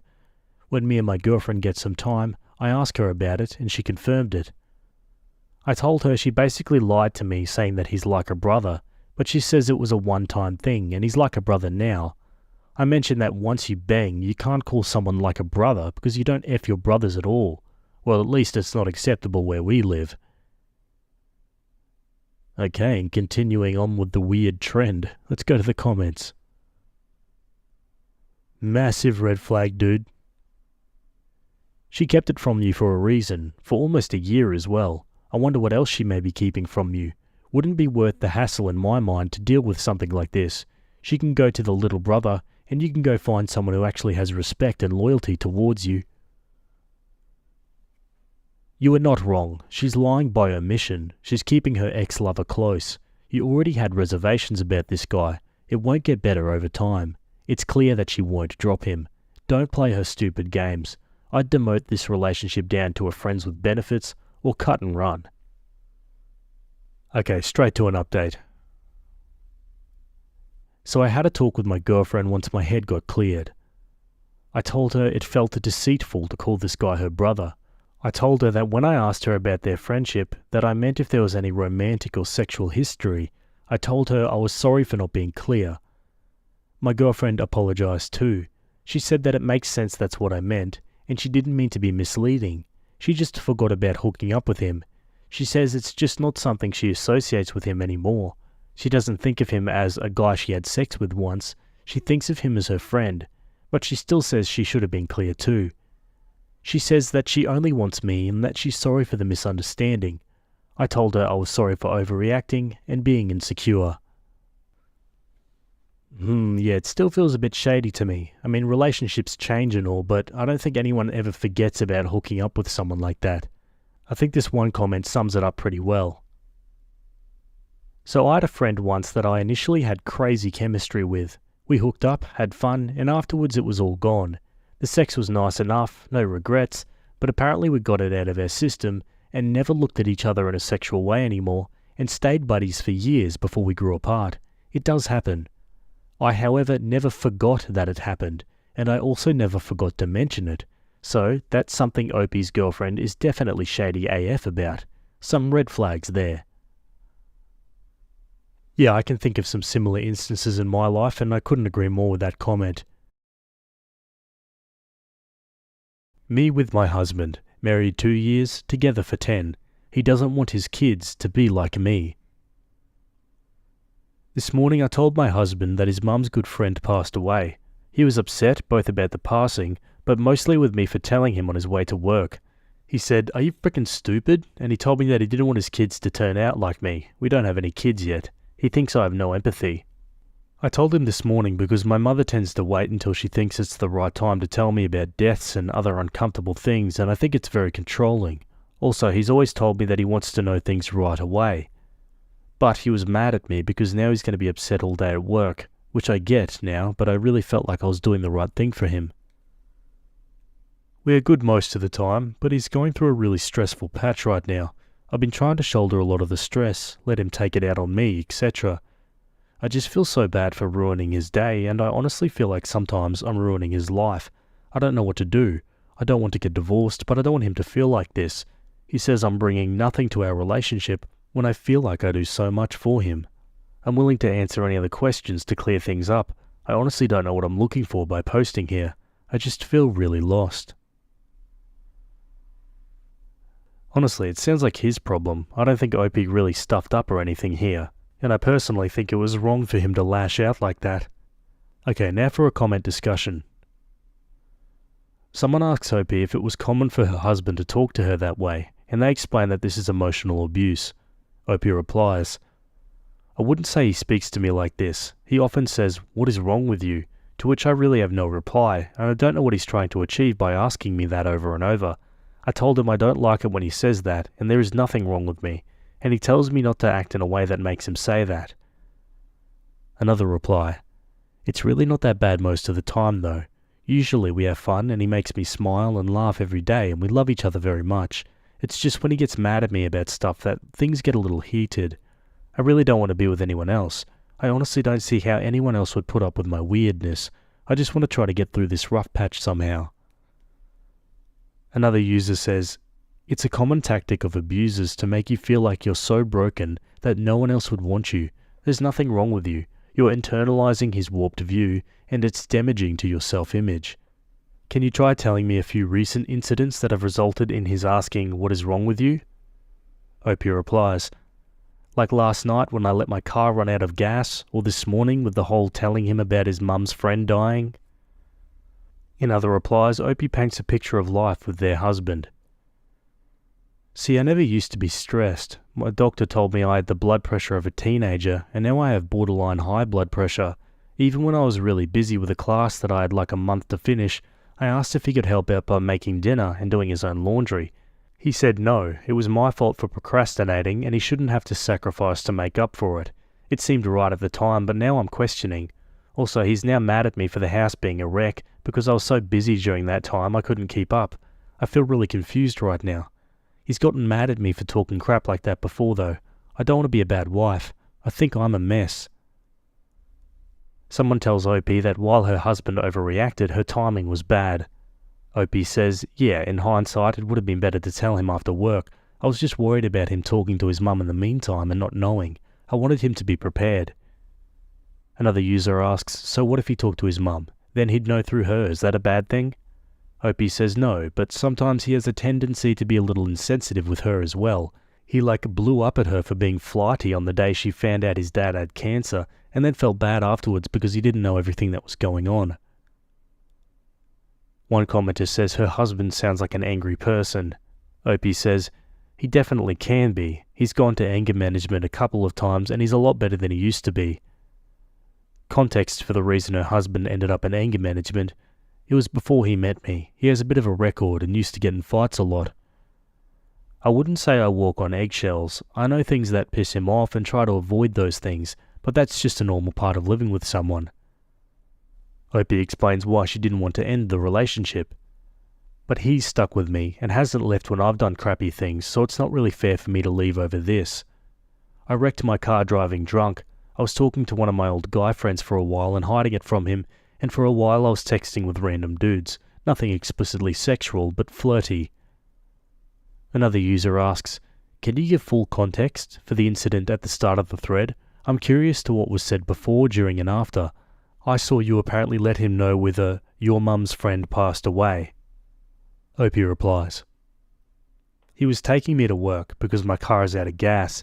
He had gotten over last night and we were talking about our cats or whatever. And then I said, oh, your mum's friend Clara died. And he said, Clara Miller. And I said, yeah, I think that's her last name. Like Clara and Mike, she was at our wedding.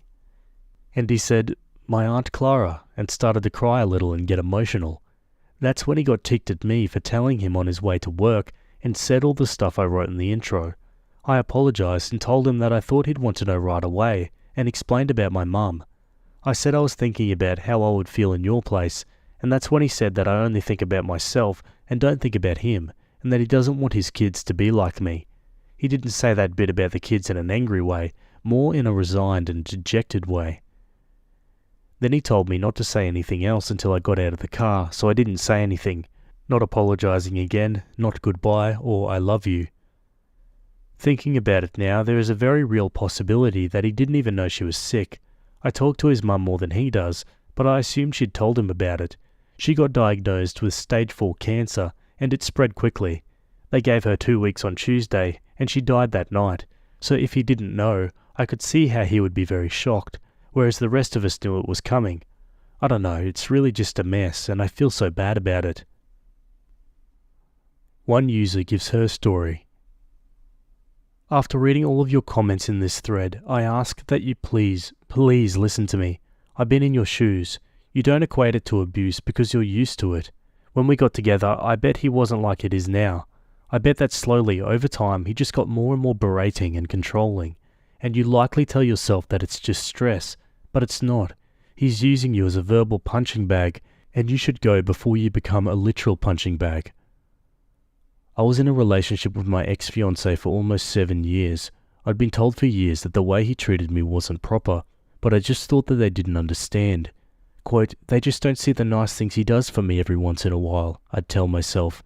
And then we moved to another city to be closer to my university and to his father. Every bad thing was my fault. It was my fault that he wasn't close to his old high school buddies, and it was my fault that he didn't make more money. It was also my fault that he didn't ace an interview, and if I wanted to see my family, I was being selfish. When my vehicle broke down, he just decided we would both rely on one vehicle, aka I had to ask permission to drive his truck. When it came time to get a phone, he decided one cell phone would be best for the both of us, aka I couldn't talk to anyone without his permission. When we moved and I needed a bank account, he just added my name to his account, and he would never flat out tell me I couldn't go somewhere, but he would guilt trip me so frickin' much that I'd just cancel plans with all of my friends. He slowly isolated me over time, until I didn't feel like I'd have a leg to stand on, even if I did leave. And when I'd get to a point where I considered leaving, he'd cry and tell me that he loves me and that he'll be better, if only I'd stay. It's a cycle, and you're an active participant. You should take a moment and seriously consider your relationship and your options. No one deserves to be talked to like that over running out of gas or because they're having a difficult week. It's not healthy. And you should also think about why you were talking to other guys. Did they give you attention? Make you feel good about yourself? I did it too. I thought it was because I was a bad person, but it was because I wasn't happy, no matter what I tried to tell myself. I was actively seeking affection from others, and I think you are too. Just please think about it. If you need to talk to someone, I'm here. I will listen to whatever you have to say, and I'm more than willing to try and help you find an out, if that's what you decide you want. I'm in a 2-year relationship with someone now, and it's a world of difference. It's only now that I realize just how toxic of a relationship I was in, and I would never want anyone else to be in that situation. Opie replies, we haven't moved away, but he does blame me for quitting his old job. He says he would have had a career there now, and be making a lot more money, when in reality he had already been demoted and was miserable there. He blames me because I said we weren't spending enough time together. He was working nights. When we are with my family, he always wants to leave early, or if I go by myself he pesters me and reminds me of stuff I have to do at home or with him until I leave. We had one car for several months, and even now with the gas thing, he told me he would bring the gas can when he picked me up last night. Then he picked me up and we went to eat instead, and he said he would send me with the gas can in the morning and I could sort it out myself. So when we were leaving, I asked about the gas can, and he said we didn't have time, he would sort it out tonight. His name is on the bank account, but he's taken my debit card away and says that we are doing much better financially now because of it. I always check with him if it's okay before I go anywhere, but there's always a problem with it later. I could go on and on about that topic. But here's the thing. I love him so much, and I don't want to leave him. Before I married him, I really thought a lot about unconditional love and what that means, and I played through some really fricked up scenarios in my head and confirmed that, yes, I would still love him if he did any of these things. I took my promise to him very seriously, and really, like I said, things are really good most of the time. Yes, I was talking to other guys because they made me feel good and valued with what I had to say and thought my hobbies and interests were interesting. Maybe it was a mini midlife crisis, I don't know. But really, at the end of the day, I wanted my husband more than I wanted any of that. I still do. I love him, and I love our life together. I just kind of let him unleash everything on me last night. I know he's upset about a lot of stuff. He can't yell at his dad's cancer, but he can yell at me, you know? I'm just trying to take it all in. I love him, and I want to be there for him. He was definitely yelling at me, bringing up a lot of our past problems and stuff, saying, why can't I give him a break when I know he's got a whole bunch of other stuff going on? My car ran out of gas at work yesterday, which is what initiated all of this. And he's right, I should have been more attentive to my own crap, so he wouldn't have to come bail me out and put one more worry on his plate. I totally could have walked to the gas station. I just happened to be on the phone with him when I found out my car was out of gas. I kinda want to walk to the gas station on my lunch break today, but I'm afraid he'll be mad that I didn't let him handle it. I'm actually pretty well adjusted and have a good job and a slew of friends. I'm kind of a weirdo sometimes, but I'm not like a pariah. Yeah, okay, I think that's enough discussion. What we see here is all the comments overwhelmingly telling OP that the relationship isn't healthy, and I'm sure we can all agree, and then OP kind of doubling down and trying to make excuses. Let's go to an update 4 years later. It took me 3 more years, but I finally left him last year. This post helped me see how much wrong was in our relationship, but I was still so hesitant to leave. We had pets and a beautiful home together, and I loved his family, and we had so many inside jokes and plans for the future. But eventually, it was all just too much for me to take any longer. The day after his parents' 50th anniversary party, I told him I wanted a divorce. I just couldn't see myself living like that for 50 years. I moved from the suburbs to the city with a friend. I rekindled some old friendships from high school and made a bunch of new friends who I'm so thankful for. He kept the dogs, I took the cats. I thought my life was ending, but it was just beginning. I told my very religious family, and they were all understanding and supportive. I've maintained friendships with a good number of our mutual friends, friendships I was worried about losing. I'm working on my master's degree and volunteering and experiencing life and love and art and beauty like I never thought was possible. I met a guy at a friend's punk rock show and we hit it off, but we are taking things very slowly. He is wonderful and so kind to me. If you are in an abusive relationship, please don't be afraid to leave. It gets so much better. I still miss him from time to time. I feel guilty about getting divorced, guilty for wasting my parents' money on a failed marriage. I miss his parents. I miss my dog. But I'm so much happier. My future feels uncertain, but that is better than feeling like a death sentence. Thank you so much to everyone who offered advice and sympathized and even had harsh words for me deciding to stay. Edit. For those saying it didn't sound that bad or abusive, you should know it got worse. It did escalate to physical abuse, us sleeping separately and no intimacy for a year. If you think you are too old or too much trouble or have too much baggage or too much anything, please believe that it's possible to find love again, both loving yourself and having someone else love you. Okay, and there you go, folks. Yeah, it took 3 years, but she finally got rid of him. Geez, what a relief. But yeah, I definitely can empathize with, Opie's hesitance to leave and, all these dreams and aspirations you have with a certain person, you just kind of got to get rid of. Not to mention all the friends and family associated with that person as well that you have. Yeah, it's never easy, but in this case, Opie is definitely better off for it. What are your thoughts about this one? Let me know down below. Okay, let's go to another story. Okay, sticking with relationships, this one was written by user Girl13 and it's titled, Husband Kissed Sister-in-Law. This is so messy. My, 42 female, husband, 45, kissed my brother's wife 2 nights ago while both were incredibly intoxicated. My brother is, or was, my husband's best friend. My husband also works for my brother. We've been married 4 years, but together for 9 years. My niece, 11, caught them mid-kiss. I don't know if things would have gone further if they hadn't been caught. I haven't talked with my sister-in-law, but I talked with my brother. He is inclined to believe that this was a one-time screw-up. I don't know what to believe. My husband cheated early on in our relationship, about a year in. We worked through it, but now I feel so stupid and wonder if he's just a cheater and this is his pattern. He did tell me as soon as he was up. He hasn't exactly apologized other than saying, "I effed up." He dumped all his alcohol when I said if we stayed together that's one of my conditions. He has a history of alcohol abuse. He has scheduled an STD screening, again at my request, and blocked my sister-in-law on everything. I'm absolutely sick about this. I'm devastated that my niece's world is forever changed. My husband is very close with all of the nibblings, and that is ruined. His friendship is ruined with my brother. His employment is compromised. Brother did not fire my husband, but it will be awkward and different. My friendship with my sister-in-law is over. I've still been working through feelings 8 years after the first betrayal. I don't know if I have it in me to do the incredibly hard work again. I love him, and I deserve so much better. Geez, just goes to show, one stupid drunk kiss can just stuff everything up, can't it? Let's go to some comments.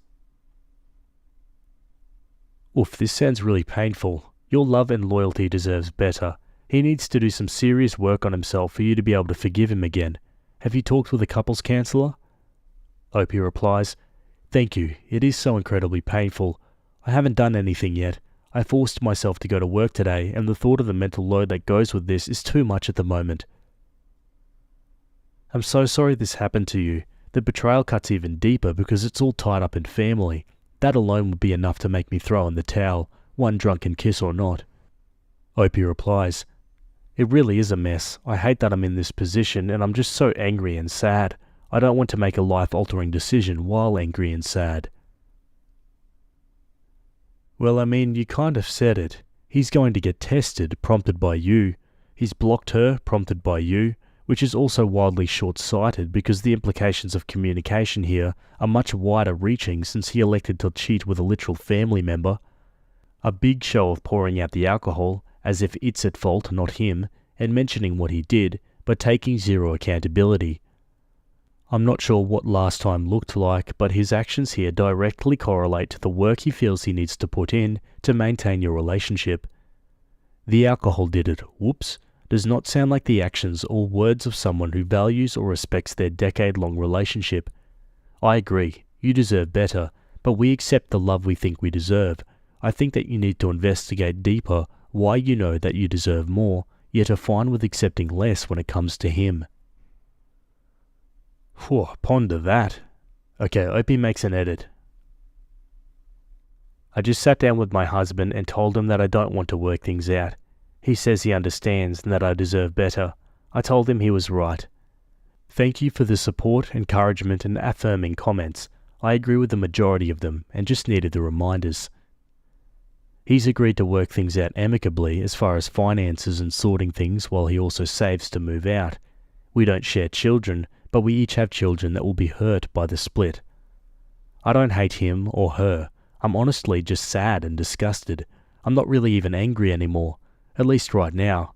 I imagine my feelings will vary as I grieve this loss of a partner." Edit 2. I messaged my sister-in-law. She apologized, but it's very hollow and only after I finally confronted her, and she is lying about a message she sent my husband that he admits to deleting after they were caught. Doesn't make any sense why my husband would lie about getting and deleting a message. Husband says he can't fully recall what she sent, but that it was about getting caught. They're both full of crap, really. Wow, that's the end of that one. Honestly, it sounds like the ending to a season of a soap opera or something, but I'm here for it. But yeah, Opie definitely deserved better here. My engagement with my partner is ruined because of a ring. My partner and I have been together for 3 years. We both love each other since the very beginning. She has brought up the topic of marriage for a while, and so I decided to propose to her last month in Korea, where she grew up. I custom made the gold ring, with a ruby and 3 diamonds on each side, but asked my parents to make it with their regular jewelry shop they've been going to for a while, out of town. I also organized a professional photographer, then asked her to marry me in a traditional Korean village. She said yes, and everything went very smoothly, except that the ring was too big. She stayed a bit longer in Korea while I returned home for work. She went with her mum to a jewelry shop the following week and asked the ring to be made smaller. The issue started when the shop attendant said the whole ring was fake, the gold, ruby and the diamonds. I paid $1,500 for the ring. Not a crazy amount, but I thought it was a pretty ring. She went to 4 different shops and everyone said pretty much the same thing. One shop valued the ring at only $30 to $40. My partner and her mum were understanding at first, saying that we would not have known. When she came back from Korea, she told me that her parents were very upset about the ring, and that my parents, because they made the ring, only valued her $30. They refused to meet my parents, which was initially organised for the end of the year.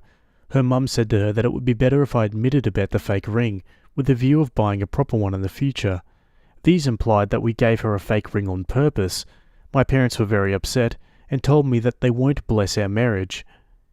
Question: is the ring really the problem here? I'm not sure how to move forward now.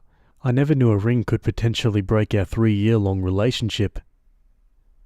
Edit: none of us knew it was fake.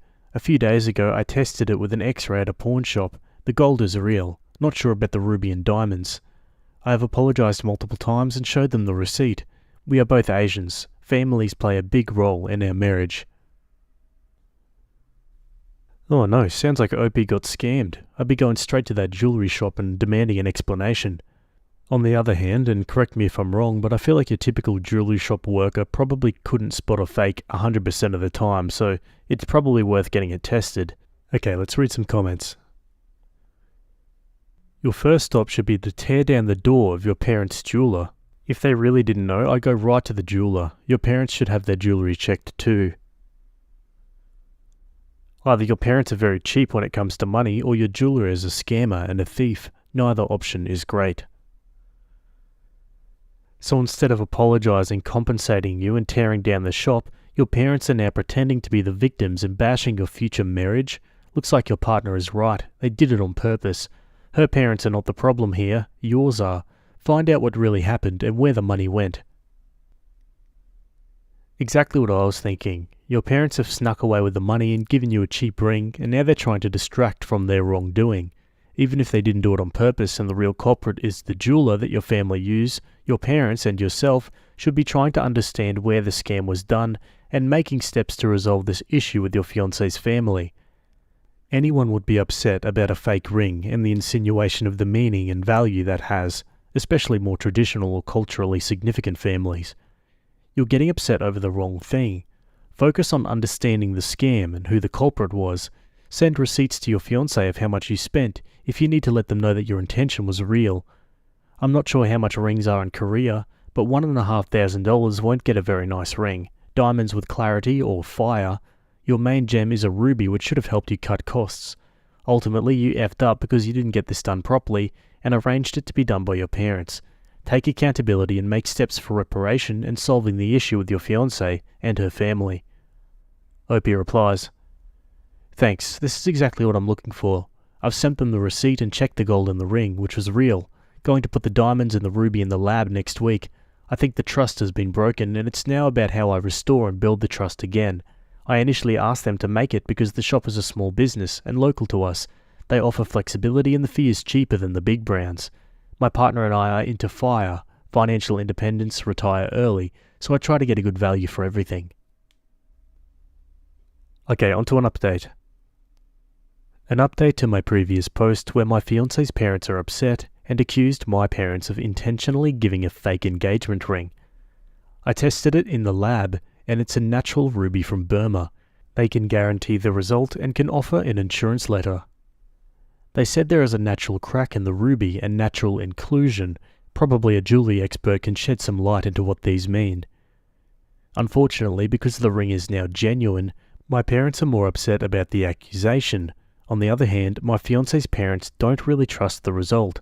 This is a major trust issue. We decided to let things settle before we discuss our intention of staying together and getting married.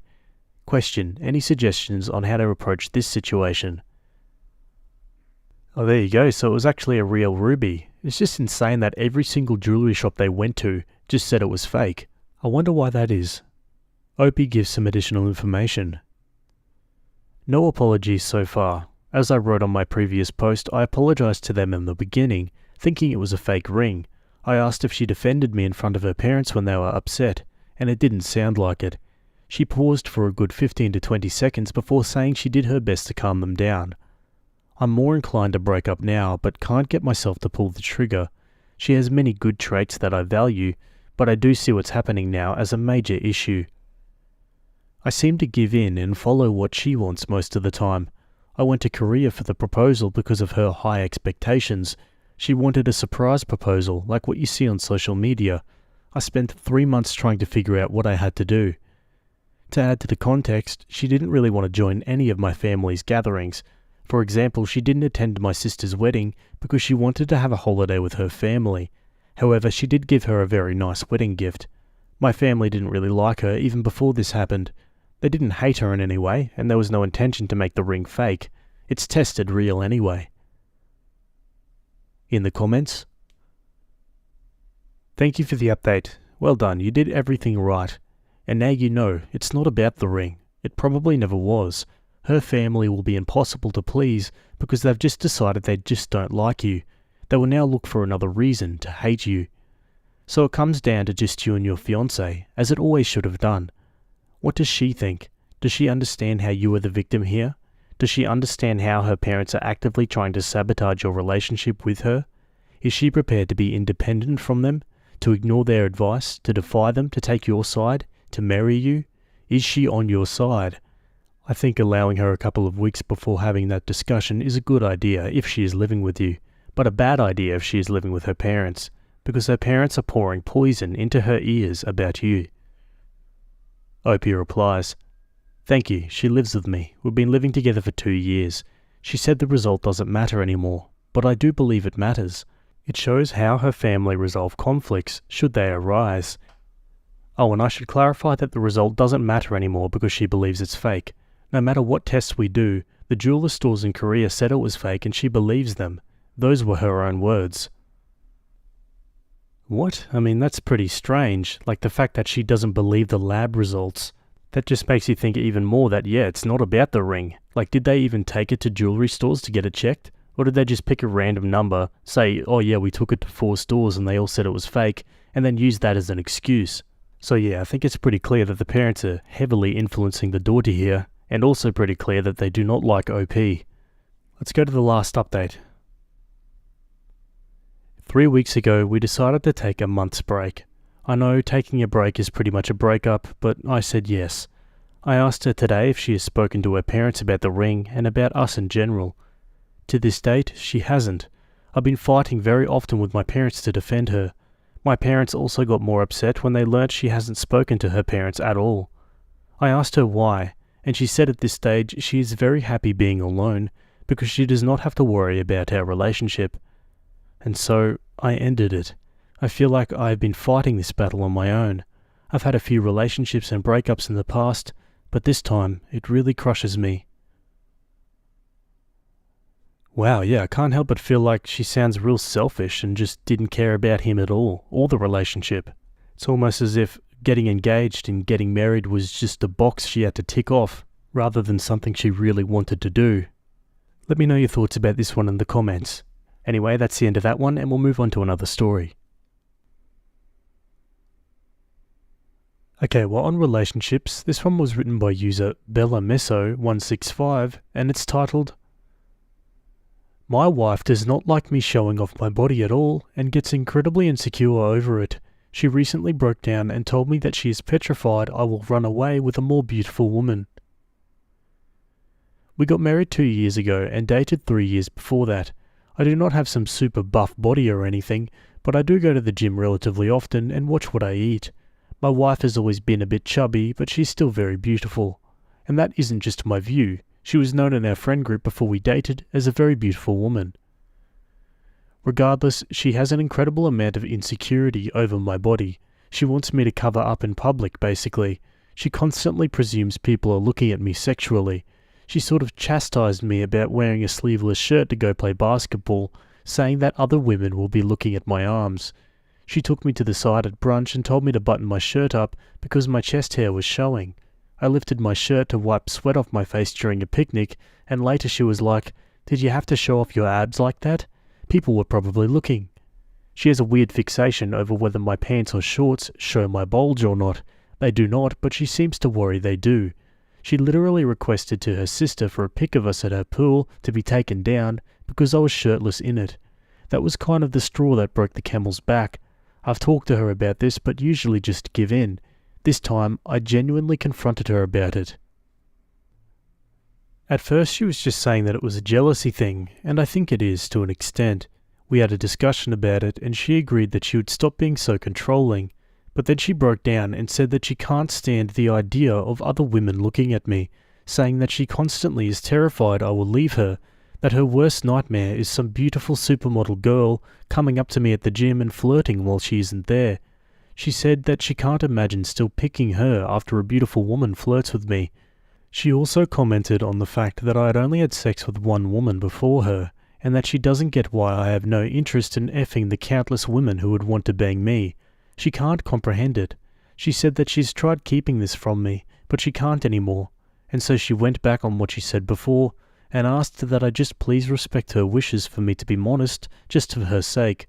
I said okay, I will, but I think I only said that because she was hysterically crying. Needless to say, throughout this conversation, I told her many times that what she said was not true, that she was beautiful and that I would never leave her, etc. All of that is true. I wasn't just saying it to comfort her. I told her specifically that she is pretty widely known in our social circle as a very beautiful woman. It's not just me telling her that. It was in one ear, out the other. I was flabbergasted. For one, I have no clue she viewed me this way, as some type of guy who could apparently sleep with supermodels anytime I please, and apparently is constantly approached by them. Again, not true. I also had no idea she had this incredible fear that I'm going to leave her if this happens. I would never do that. I thought she knew that.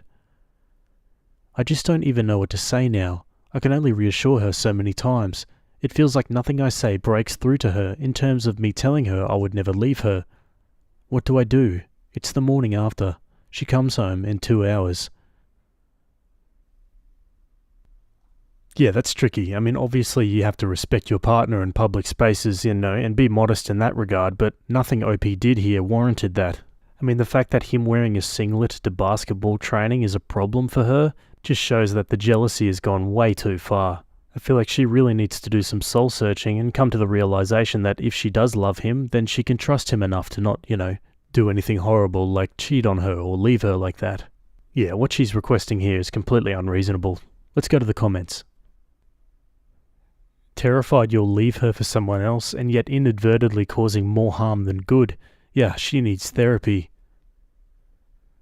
That looks like a self-fulfilling prophecy if I've ever seen one. She is so scared of you leaving her that she is doing things that would actively make anyone consider leaving the relationship.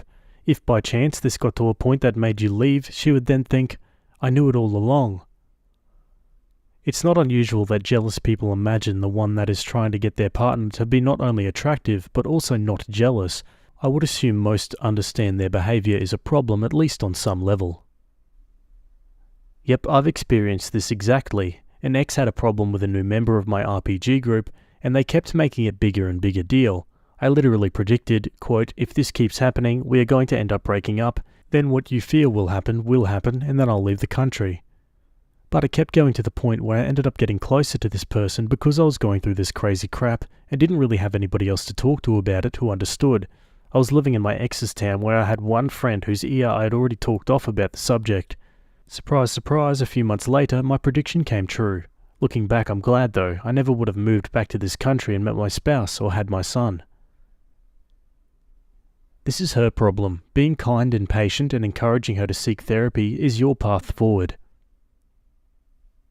Yeah, some great insight there from the comments. What are your thoughts about this one? Let me know down below. Maybe you got a similar story you'd like to share. Anyway, let's move on to another one. Okay, we're still on relationships. This one was written by user Electrical Wing, and it's titled, My husband confessed that he's never been sexually attracted to me. I've been working up the courage to post this for a few days. It's embarrassing, even though I know I don't really have anything to be embarrassed by.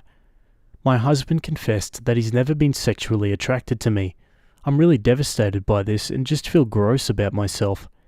He told me he married me because we got along so great, and he liked me so much as a friend, and he knew I was the type of person he wanted to have kids with, but he's never really been romantically in love with me or had sexual attraction to me. He's been pretending this whole time. He assures me I'm not unattractive, he just doesn't see me that way, and he's tried so hard to have those feelings for me, but he just doesn't. I asked him what in the heck he thinks about when we have sex then. He admitted he thinks about other women, or fantasies he has. He says he's not unattracted to me, just not attracted, aka I just do nothing for him. We've been married for 7 years and have 2 kids. I feel so lost on where to go from here. Our life is good. We're really compatible when it comes to interests, values, parenting. I just don't see how I can remain married to somebody who I know doesn't have romantic feelings for me or feel attracted to me, who I know is thinking about other people when we have sex, but it's just not so simple to say I'm going to leave either. Of course, how could I consider leaving when he's made me feel so bad about myself and like nobody will find me attractive? Advice on how to even respond to this or try to move forward now that I know this? Geez, I want to know how he lived this life for so long and, never brought it up before. Let's go to the comments. Info, why did he confess now after 7 years and 2 kids later? What's the end game here? Why are you feeling gross about this? It's a him problem that he lied.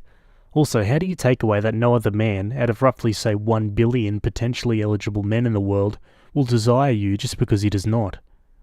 Opie says, he didn't just confess out of the blue. We've been having issues with our sex life. It's obvious neither of us are satisfied. He spends quite a bit of time masturbating and I want more sex, but he's already masturbated, then I get ticked. We only have sex a few times a month. Finally, he confessed this and he didn't say it with any malice. It was basically like, I've been carrying this around and feeling guilty and wanting to tell you for so long, but I couldn't bring myself to tell you. I'm sorry if I sound cynical, but I'm so ticked on your behalf. He claims he likes you as a friend and denied you sexual fulfillment because it was convenient for him in every way. He got a friend who he knows loves him and with whom he gets along so well, so basically peaceful relationship. He got a partner who was attracted to him, ego boost. He got a partner with whom he has kids, who wrecked her body for him to have kids and obviously co-parents well with him. He has a friend in you in every way, but is not being your friend from the get-go. That if he truly cared about you as a friend, as a human being sharing his life, at any time in the last 7 years, he could have told you this, before you got engaged, before you got married, before you had kid number 1, before you had kid number 2, before you pushed him for an answer because he knew he was leaving you hanging sexually. How is it not malicious? He denied you agency in your own life. Even now you're wondering if anyone will find you attractive because he lied, and left you hanging out to dry sexually while he thought of other women. That chipped away at how you saw yourself as desirable, and he knew the reason but let it ride because he didn't know how to string 2 sentences together. I'm sorry this happened to you, but at least now you know. Time to be only friends with him and co-parent from your own houses. You absolutely deserve a friend who is truthful to you and wants what is best for you just as you wanted for them. Even friends with benefits are better than this douche canoe. This is what is bewildering. Who does a thing like this the entire time? He never had an attraction and he married her. We hear a lot of the same stories on Reddit and this is an outlier. I'm not calling it fake. What kind of dude decides to settle down and have a family with someone he doesn't find attractive? Was she already pregnant? Is he super religious? I don't quite get it. Opie replies, it makes no sense. I mean, yes, we get along great. Everything has always worked really well between us. Well, almost everything, obviously. We only have sex a few times a month now, but it used to be more often. I wasn't pregnant when we got married, and we aren't religious. Yeah, I have a feeling the husband's probably got some problems that he's not letting on here. I don't think it's the fact that he's just not attracted to her. There's probably something else going on. Would I be the a-hole if I told my partner my house is not her house? Musing a throwaway because my girlfriend follows my main. I, male 32, have been together with my partner, female 29, for almost a year. We were very casual, but when our city went into lockdown, she came to stay at my place. I'm lucky enough to have quite a large house, but for personal reasons, I've chosen to live alone for the past few years. Things have been fine, although I will admit I miss having my own space. Yesterday, my partner went into my office looking for scrap paper and ended up getting nail varnish all over something I needed. She apologized, which I accepted, but I asked her not to go in there again, and she agreed that she wouldn't. This morning, as I was leaving, I had the office key in my pocket. All the interior doors actually use the same key, and on a whim just twirled it in the lock. I just came onto my break and my girlfriend has been blowing up on my phone about how I'm locking her out of parts of her own house. It's my house. She's a guest. I think she may be the a-hole because she's treating parts of my house as if it were hers, which is way past where our relationship is. We've only ever discussed it in terms of her staying over while the corona crisis is ongoing, as a guest. On the other hand, I always believe your home is your home, and if this was some a-hole landlord saying, hey, you can't go in this one room, I would be totally on her side. Am I the a-hole? Is she? I don't know, she seems kind of untrustworthy. The fact that she said she wasn't going to go into the office and then tried when you were gone seems a bit sus to me. Let's go to some comments. Info. Do you live together? It seems like you live in the same house, in which case you are the a-hole. Opie says, yes, she's been staying at my place since lockdown began, about 5 months ago. I'm definitely not arguing with you, but would like to clarify. She took papers from my desk, painted her nails on them, then spilled a nail varnish on the papers. She didn't know they were important, but it's a little more than if she tipped a drink over or something. Everyone sucks here. My dude, you should have set boundaries before she moved in, or right after. It is your house. Does she have a room just for her?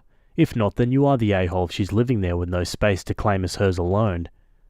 Opie replies, she is welcome to use the rest of the house as she chooses and has her PC all set up in the living room. Although I call it my office, I only use this room for working on one specific hobby which she knows about. There's really no reason for her to be going in there, and I really wouldn't mind except she took papers off my desk and assumed they weren't important. Now Opie is sent a link to a separate post on Reddit that the girlfriend made. His response, what the actual frick, this is insane. This is definitely her, but this is not what happened. One commenter adds, if this is your girlfriend, I'm so sorry, dude. The nicest thing I can say about this person is that she is clearly not mature enough to be in an adult relationship. More to the point, there's no way in hell I would stay in this relationship a second longer after reading what she says on this post. Opie replies, yeah, I agree. I'm feeling very confused right now as this does not sound like her at all. The details are too exact though, and I can't think of anyone she would tell that would post this in a malicious way. I do think it is her. I think I need to ask her to find somewhere else to stay. Now let's look at that post. I've been with my boyfriend for about 10 months and we have a great relationship. We started living together in March. I discovered my boyfriend has a habit of drawing what he calls his map, or just the map, sometimes for several hours a day. He draws on sheets of file paper that he stores in a big folder in his office. When he was out, I needed paper, so I grabbed a few sheets from his desk. When he came home, he asked if I'd been in his office, and I explained. He got mad and said I shouldn't have gone in there, in my own house. He said he understands that I don't respect his map, but I should respect that it is important to him, and I do. I said sorry and he could draw it again, but he said no. He did not come to bed last night, and this morning the trash is full of crumpled up sheets of paper where he has been trying to redraw it, which is just him trying to make a point. I asked if he preferred to spend the night with his map instead of me, and he said he's not sure right now, which is way over the line. Then he went out and locked his office when he went. I've sent him a message saying we need to talk when he gets home. If he feels he can't trust me, we need to deal with that, but he hasn't replied. It's been over 2 hours. He's seen my message. I realize I did wrong on the first instance, but he is now massively overreacting. So, am I the a-hole? The girlfriend adds an edit later. So everyone is just taking everything I did and ignoring everything he did to make me look as bad as possible, saying I should apologize when I did twice and it was literally in my post. Reddit goes out of the way to make it look like the woman is wrong and the man is always correct. Big surprise there. Screw you guys. Well, if you wanted to upset me, good work. Whoa, okay, let's check out some of those comments then. You're the a-hole. These are things he clearly likes and enjoys, and judging by your description of saying he spends several hours a day on these maps, they obviously mean a lot to him. Opie replies, it's just one map though, and it's not for anything or for a real place, so what does it matter if a street goes this way or that? I know I made a mistake, but saying he can't redraw it is over the top, don't you think? It's just a drawing.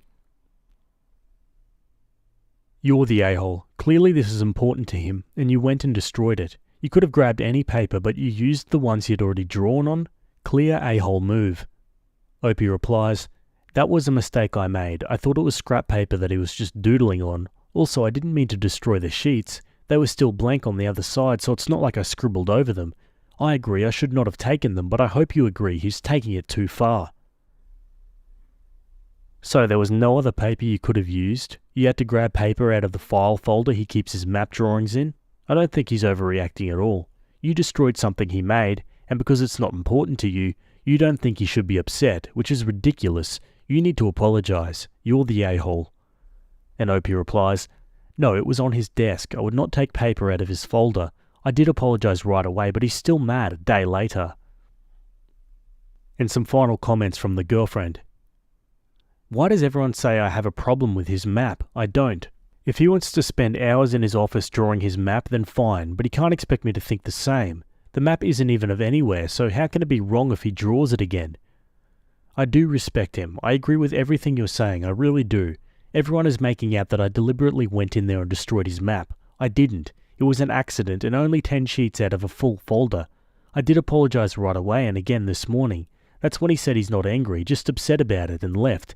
I apologized and I can't understand why he's still mad, and if he said he's going to do it differently, why did he spend all night trying to draw it the same, except to try and make me feel bad? And I said sorry, and it's not like the whole piece, and it's not like he's a professional artist or anything. He works in a hospital, so he's not against a deadline or anything. It's just a hobby.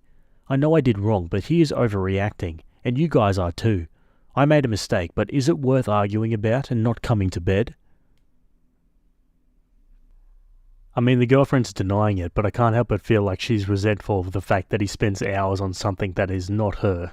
I don't know, what do you guys think? Anyway, let's go to an update from the boyfriend. I was asked to post an update to the situation I posted about a few days ago. For the people anticipating drama, stop reading. By the time I finished my second shift, my partner had progressed to sending me messages saying maybe she should move out, so it was not difficult to agree. I thought she was in bed when I got home, but turns out she stayed elsewhere and sent me a message the next morning, just after I left for work, saying she was coming with a friend to get her stuff. This concerned me because she didn't have any stuff, so I asked my friend Tim to head over to my place. Tim is 6'7", ex-private security, and looks like a shaved gorilla. It seemed this was a good call because some random guy turned up and let himself in with her key. Tim handed over a bag of clothes and refused to let the guy into the rest of the house, and got my key back.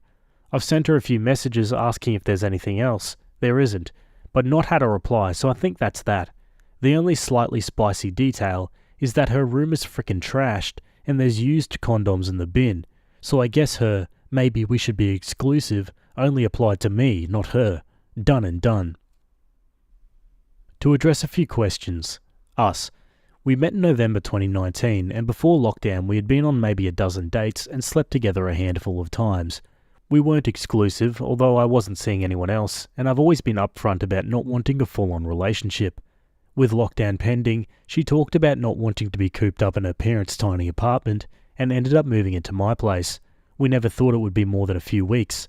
I invited her to choose one of the spare rooms as her own, but she slept in my bed a couple of times a week. The weekend. Not really important, but I wanted to clear up her post. I didn't sit up all night trying to recreate what she damaged. I just fell asleep on the couch, which is very common. The conversation where I said I didn't want to sleep with her never happened. The next morning, I didn't storm out. I went to work, and I didn't ignore her messages. With my job's CV measures, I can't check my phone, and she knows I only check it at the end of a shift. Finally, I don't spend hours on my map. In the CV world, I've worked on it hardly at all, and my therapist has actually asked me to try and make more time for it. The pages on my desk that started all this was all I've managed to get done in the whole of 2020. My map. It's a therapeutic thing for me, and she knew this. To be honest, this is the only part of the whole affair that stings. When she moved in, I said, "This is my map room." Weird, right? But she really seemed to understand, and although I know it's just the internet, it hurt a lot to read what she wrote. So yeah, that's it. I'm glad to get my space back, but sorry she wasn't the person I thought.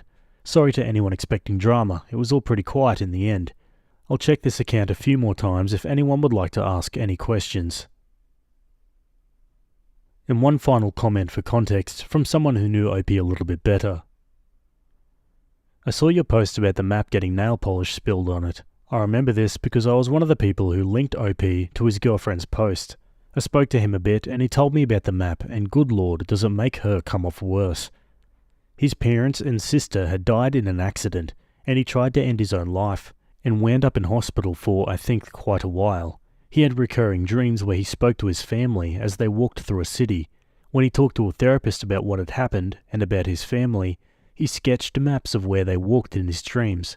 It helped a lot, and he kept doing it, just drawing and remembering his family. He wanted to map out all of the city. She knew all this and had expressed, seemingly, very sincere understanding and acceptance of what he was doing. That's why he was so shocked by her posts. It doesn't look like he ever posted again, and the account I chatted to him on has been inactive for years too, so I guess no one would care if you add this to your post if you wanted to. Wow, and add it I will. What a very interesting tidbit. And yeah, definitely does make her come off worse. To know that she knew all that and still did what she did is just sad. But to be honest, it all went wrong when he let someone into his house that he's only been seeing casually for a few months. I would never do that personally, but we live and we learn, I guess. Anyway, I'd love to know your thoughts about this one in the comments below. Either way, let's move on to another one. Okay, let's change it up a bit. We're jumping over to legal advice. This one was written by a throwaway account, and it's titled, Parents took and sold my car and won't tell me who to. What's the best step to take from now? First, some background. I no longer get along with either of my parents. I won't go more into it than it's not reconcilable because of serious abuse. I bought a car when I was 16 and still living with them, and they believe that makes it theirs. Title and everything was originally in my mother's name, but was transferred into my name for 3 years now. It is mine and only my car. When the family split, my parents tried to call in what they called debts of a minor, which they tried to convince me was a legal term, saying if I took my support away from them, then they had the right to recall all money involved in raising me. I went away for 2 weeks in September and left my car with my brother, who I still get on well with. He is still in contact with my parents. They visited him a couple of times while I was away, and on the last visit, they stole the keys to the car from him and drove off with it. My brother told me immediately, and I said I'd deal with it when I got back. It happened a few days before I was to get back.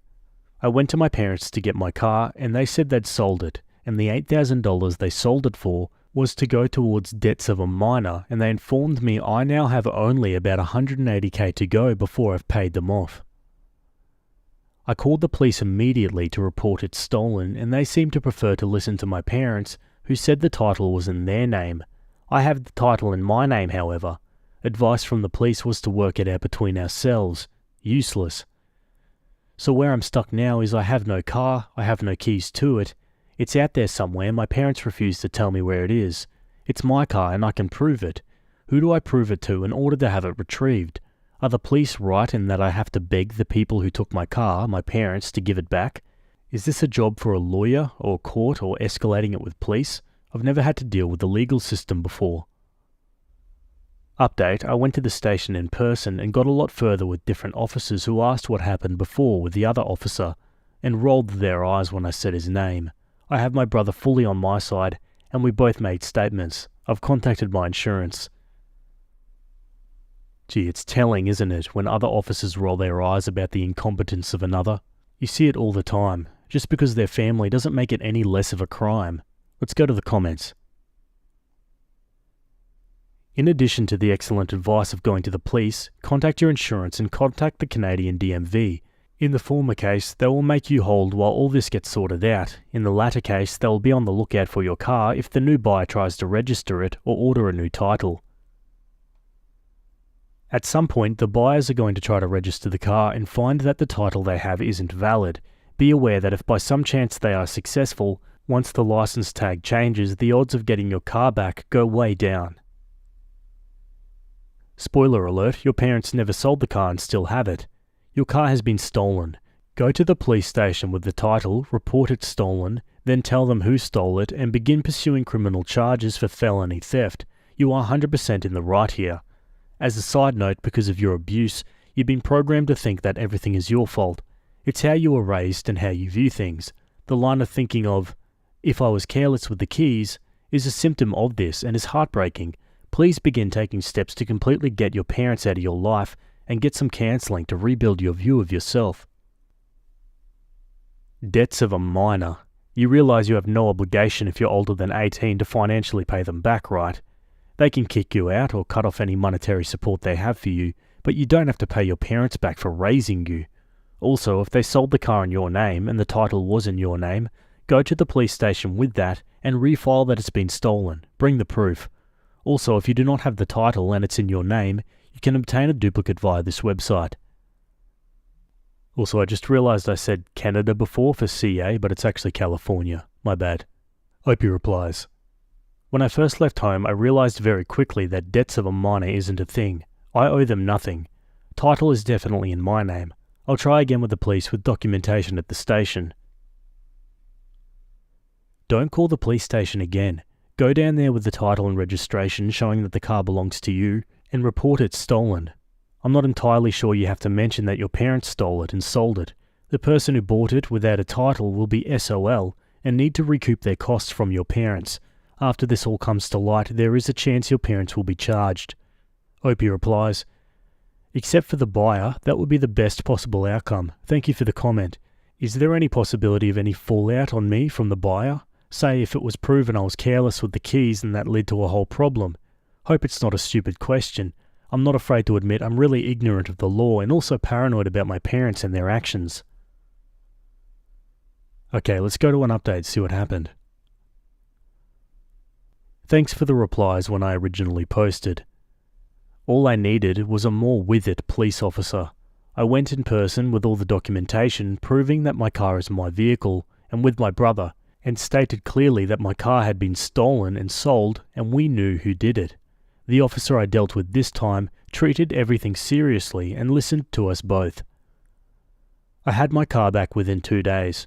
My parents had taken it and hadn't sold it like they claimed, but were renting it to someone they knew. The car was retrieved from the rentee's house. I hadn't yet made a claim on it, so it was returned to me the day after retrieval. My mother has been charged, and I've also been questioned about my parents' drug use. I'm over the moon that what they did trying to rip me off has shone a light on more of their behaviour. I'm still trying to gain clarity with my insurer about possible internal damage to the engine or transmission and having that thoroughly checked out, but that's beside the point. As a bonus, this was the last straw for my brother. He'd still been living under our parents' thumb, and this gave him enough reason to also cut them off and commit to acting against them. I have my car back and my brother back more than I did before. Oh, thank God, justice. What a great ending. Honestly, parents who use their children like that need serious comeuppance. Let's look at some final comments. Debts of a minor? The frickin' audacity. The drug use explains their behaviour but doesn't excuse it. Parents like this who would use their children like this are the worst. I'll never understand why people think their children owe them crap, like they frickin' asked to be born, lol. What sort of monsters tell their 18-year-old they need to pay up $180,000 to cover the cost of their own childhood? Really proving that all kids deserve parents, but not all parents deserve kids.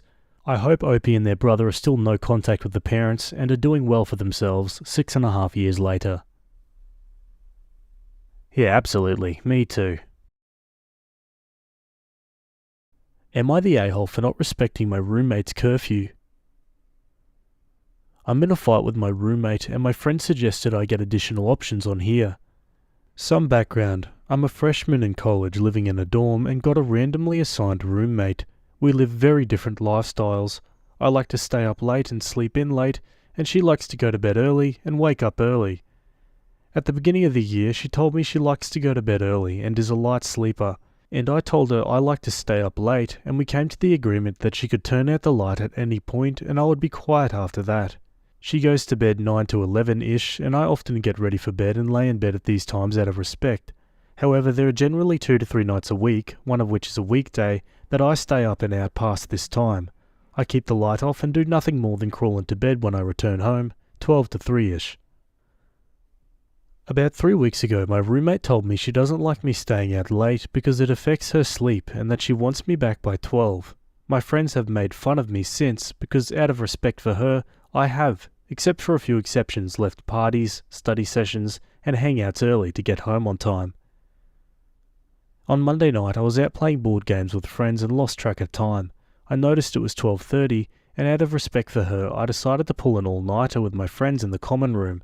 I returned that morning at 8:15 to get ready and shower because I had a meeting at 9. However, I got an angry text later that day calling me out for returning at 8:15, despite me doing my best to remain quiet and even not returning home at an unreasonable hour, as I would have been up at that time anyways. I responded and apologised for waking her up, but explained that I stayed out all night for her and I did nothing wrong. I also explained that while I was willing to compromise and be back most nights at midnight, as long as I was courteous, there would be nights I would come back later. I got a message last night that she had scheduled a meeting with our RA to mediate, and I honestly want to know if I'm in the wrong, if she's in the wrong, or if it's just a bad situation. Any advice would be welcome too. Thanks. Geez, this girl needs to get a grip. She's living in a college dorm for God's sake. What does she expect? It honestly sounds like OP's being as courteous as she needs to be honest. Let's go to some comments. Not the a-hole. The RA is going to be laughing about this with the other RAs. She cannot dictate when you come home. If you stay out all night, it's not her right to judge. You're an adult and you can do what you want. Obviously, flipping the lights on and being loud is not allowed because you do have to honour quiet time. You're being super courteous and she's being controlling. This isn't home, she's not your parent, and she needs to get used to others living their adult lives. Hopefully you find a friend you can room with next year. Not the a-hole. She isn't your mother and can't dictate how late you stay out. If she is an early riser, then she should have been up when you came in. As long as you're being respectful, you can keep whatever hours you want and it's none of her business. She needs to get some earplugs and a sleep mask if she is that bothered. She sounds like a control freak that has ticked you on jumping at her command. Not the a-hole. Dude, she's not your mother. I'd say, look, I'm not dating you, married to you, and you are not my mum, so no, I will come home when I please. I will always do my best to be quiet on my return, but other than that, you live your life, I'll live mine. I don't fuss when you get up earlier than me because boy, do you make noise too. Give the RA a shrug. Hope he answers some questions. Should we be worried you're staying out until 3 AM on school nights? Don't worry, normally only one of 2 to 3 nights a week is a school night, and I have a 3.7 GPA and a STEM major, and I'm on track to graduate a year early. I recognise the privilege of being able to go to college, and would never let my social life affect my performance in school. Did you guys fill out a sheet about roommate assignments and what you're looking for? We did fill out a roommate assignment sheet, and I put that I like to stay up late. However, they must not have prioritised it on placement. And why OP posted here? Well, my friends in the past have expressed that they believe she is controlling and that I should be able to stay out as late as I want. However, my friends all like to stay out like me, and I wanted to get some diverse opinions because I understand where my roommate is coming from. Yeah, well, I think the opinions on here pretty firmly stand with OP on this one. What about you guys? Let me know. Anyway, OP makes an edit. First off, thank you to everyone who responded. It gave me a reality check and the confidence to stand up for myself. In general, my roommate is a very nice person, and besides a few minor other issues, we get along well, but I do recognise now that her requests are unreasonable. Next week is my spring break, and we have scheduled the meeting for the following week, so I'll provide an update then. To those of you who suggested a room change, I would be fine if my roommate changed rooms, however it would be difficult for me to move. I have a minor disability which would pose challenges to moving my stuff, and my family lives in a different state, so while they would help, I don't want to ask that of them, especially since the school year is almost over. Okay, let's go straight to the update. Update. I met with my roommate and RA today. He told her that she couldn't set a time for me to return, but had us set specific expectations for when I return home late, like no opening and closing drawers, turning on lights, and closing the door gently, things I was already doing but will be extra mindful of in the future. I told her that I appreciated her as a roommate and felt bad about how my different lifestyle affected her and would be mindful of coming back in. but like the RA said, I would be coming back on my own timeline. Appreciate all the support. Yeah, good ending for OP there, and really the only right ending. Honestly, if that roommate got anything her way in this, then there'd be more and more unreasonable requests in the future, I reckon. Like, think of all the unnecessary drama the roommate conjured up here, instead of just spending a couple bucks on some earplugs and a face mask. Anyway, what are your thoughts about this one? Let me know down below. Maybe you got some similar stories. Either way, on to another one. Okay, for something a bit different, we're jumping over to the work subreddit. This one was written by user SquishMama72, and it's titled, "Should I remove my wig to accommodate a coworker's sensory perception issues?" I'm a middle-aged woman with hair loss. It's not alopecia. It's caused by my hypothyroidism, but I have been told it's technically not considered medical hair loss. This is important. I wear wigs, like all the time. I rarely leave the house without one on, and I frequently wear them in my home too. Jay is a coworker who has autism, anxiety, and multiple sensory perception issues. The company is committed to accommodating these, and I completely agree with that. For a little context, my son and daughter are both neurodivergent and have their own differences, which I hope their workplaces will also accommodate. Jay recently learned that I wear wigs. This bothers him to the point of distraction and anxiety, where he cannot focus on anything when I'm present. He stares at my head and seems unable to stop. He asked me if I could take it off for him, just so he could see my head, and then maybe after that he'd be able to get back to normal, but he admitted he doesn't know if that would work, and that he might still be unable to function normally with me around, wearing my wig. I told him I'd think about it, but everything inside me says no. This was last week and I haven't seen him since then, but he escalated the matter. I've been told that since I'm essentially wearing my wig for cosmetic reasons rather than a medical reason, I have to remove it to be in compliance with Jay's accommodations. I then said I would agree to remove it for him privately once, but I do not want to agree to never wear a wig around him. That would be distressing for me. This matter was reviewed for a day before I received a response this morning. Essentially, I've now been told that this is only my vanity and I need to get on board with accommodating Jay's very real issues, even if that means going wigless at work. I don't know what to do. Should I contact Jay about it personally, or continue to only accommodate through my supervisor and HR? What are my options? Edit to add, I've been asked how Jay learned I wear wigs. I'm actually very open about it. Jay was present and within clear hearing distance when a colleague and I had a conversation about it. Edit to add too, I'm going to share a couple of things about me so this might make more sense. First, I'm known for being very strong, tough. I'm the only woman in my department and in our immediate adjacent departments. My co-workers would likely never think that my hair loss is truly upsetting for me. I'm sure they think that I've taken it in stride and wear wigs for the fun of it. Second, everyone knows my son is autistic and I cared very deeply about the challenges autistic people face. A few years ago, I helped a former co-worker who has autism fight for accommodations regarding the mask issue. So being that I'm perceived as tough, but also quite sympathetic towards the needs of autistic people, I'm sure they all thought I would immediately agree to whatever would make Jay comfortable.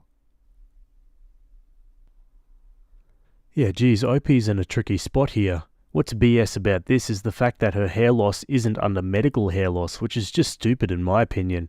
I mean, technically any hair loss is medical hair loss, right? It's not exactly something you can control, and I'm sure Opie would be terrified of the fact of going wigless at work. I know I would be. Let's go to some comments. Are you effing kidding me? This is absolutely ridiculous and I can't even imagine how it got out of hand like this.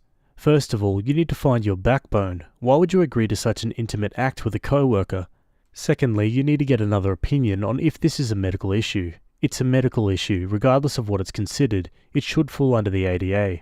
I'd get cancel on this immediately. An employment lawyer. Call the ADA, call your doctor, escalate to HR, I don't know. Start Googling and making phone calls. This is the place to take a stand. Most importantly, your job is way off base dealing with your autistic co-worker. This, in no way, is something covered by his disability. This is completely unacceptable. The level of unacceptable and flat-out comedic this situation has risen to is Michael Scott level. OP, none of this is okay. You're not going crazy, but you're gonna have to stand up for yourself. I vote no. I wear wigs. I don't have hair loss, but I feel more comfortable with them rather than wearing my own hair. If he had a problem with fragrances making him sick, I'd stop wearing perfume at work. That's understandable, as I've known people with migraines are sometimes sensitive to scents. If I had a loud voice that caused hearing issues, I'd try to lower my voice a little. That's also understandable. I actually struggle with loud noises. But asking me to give up my wig is a hard no. How is my hairstyle bothering you? What's next? Giving up wearing makeup because he can't see my naked face? I understand that he has sensory issues and I'm really sympathetic and would willingly make concessions. But if I've already made several concessions, then he's going to either have to deal with some discomfort or find a work-from-home job. Info. Who told you your hair loss wasn't medical hair loss? You have hair loss due to a medical condition, hypothyroidism. Why does your co-worker's medical conditions trump yours? Opie says, initially I was told that by both my insurance company and then my doctor's office when I asked to get a wig covered by my health insurance. My hair loss is a side effect of a medical condition, not a medical condition in and of itself. This is also what was told to me by HR this week when this began. Company policy states that my hair loss is not a medical condition in and of itself, and thus my wig wearing is only for cosmetic purposes. Jay's sensory perception issues outweighs my vanity. Quote, essentially I've now been told that this is only my vanity and I need to get on board with accommodating Jay's very real issues, even if that means going wigless at work. Is this what HR is telling you? Opie says yes. The HR person with whom I've been communicating with is a man with hair loss who keeps his head shaved bald. He made a point of mentioning it and expressed that he empathizes with my desire not to be wigless at work, but that doesn't change their stance. Another comment says, hers isn't anywhere as serious. She just wants to wear her wig. That might be a legal accommodation, but it's not comparable to sensory issues. Glasses are needed for eyesight, just as crucial as sensory focus. Backpacks are needed to move stuff. Her wig is needed to pretend she has hair that by now everyone knows she hasn't. I get her point, but come on. To say that an autistic person should be effectively put in danger of losing their job because she wants to wear her wig is not only ridiculous, it's downright evil. Opie replies, no, I don't wear it to pretend I have hair. I sometimes wear high heels and I'm 5'10". It's not to pretend I'm taller than I am, lol. I wear wigs because I hate the way I look without them. It makes me cry. It makes me sick to my stomach. I cannot stand for people to see me that way. People do treat me differently when they see me without any head covering, and that's an issue as well. Okay, on to an update. I'm currently having an issue at work which I posted about earlier today here. Earlier in the week I had a brief conversation about it with Emily from HR, who informed me that my co-worker had gone to them about his problem with me, and she asked me a few questions. Completely standard procedure here. This morning I had a conversation with Tim from HR, who is the person actually handling it. Just now I received a message from Emily. She said she wants to call me to talk about it off the record. This may seem self-explanatory, but I'm trying to understand the motivation. Is it off the record for her protection or for mine? Should I even take her call? Yeah, take it for sure. What's the worst that can happen? Everything's already against her at this point. Okay, on to the update. First, thank you all very much for your advice. I truly appreciate it. Second, Emily is in HR temporarily, while someone else, Alicia, is on maternity leave. Third, I decided to take Emily's call, but only listen. Emily said she was calling to tell me that when I reply to Tim's email, I can CC Alicia. She said that Alicia is checking her email regularly. I thanked her and we ended the call. The important point here is that Alicia is a black woman who herself wears wigs, and wigs are at the heart of this issue, so she may have a different take on all of this. Oh yeah, that's good news. Okay, on to the final update. Additional HR people got involved and I've been told I will not have to remove my wig, ever. Basically, after this issue was brought to the attention of someone else from HR, Alicia, who also wears wigs but is on maternity leave right now, a lot happened very quickly. I had a video chat with Alicia, Tim, the HR person who initially told me I would have to remove my wig, and one of the higher-ups in HR as well, as someone from legal. So once the right people were alerted to what was happening, it was taken very seriously. I was assured in the video chat, as well as via text and phone call with Alicia, in addition to multiple emails and documents that I'll not be asked or required to remove my wig. Jay and I are not to have any further communication regarding this. We've both been instructed that if either of us attempts to discuss it with the other, we are to report it. So it's over. I appreciate all the comments, advice and support I received here. Thank you. Additional comments from OP. Why did HR entertain this? Well, unfortunately, in the past, my company had a pattern of failing to provide accommodations to people with disabilities, especially those with invisible disabilities. In recent years, they've been making strong efforts to change that. I think this is an example of the HR rep involved overzealously attempting to accommodate someone who they already know has disabilities because they don't want to be accused of not accommodating people again. Yeah, well, that's not how accommodation works. You can't do it at the detriment of another person. Anyway, that's the end of that story. I'm glad it all got resolved in the end, but yeah, it seemed pretty tense there for a while. And the fact that they can't talk to each other about it now is just going to make it even more awkward. Anyway, what are your thoughts about that one? Let me know down below. Either way, on to another story.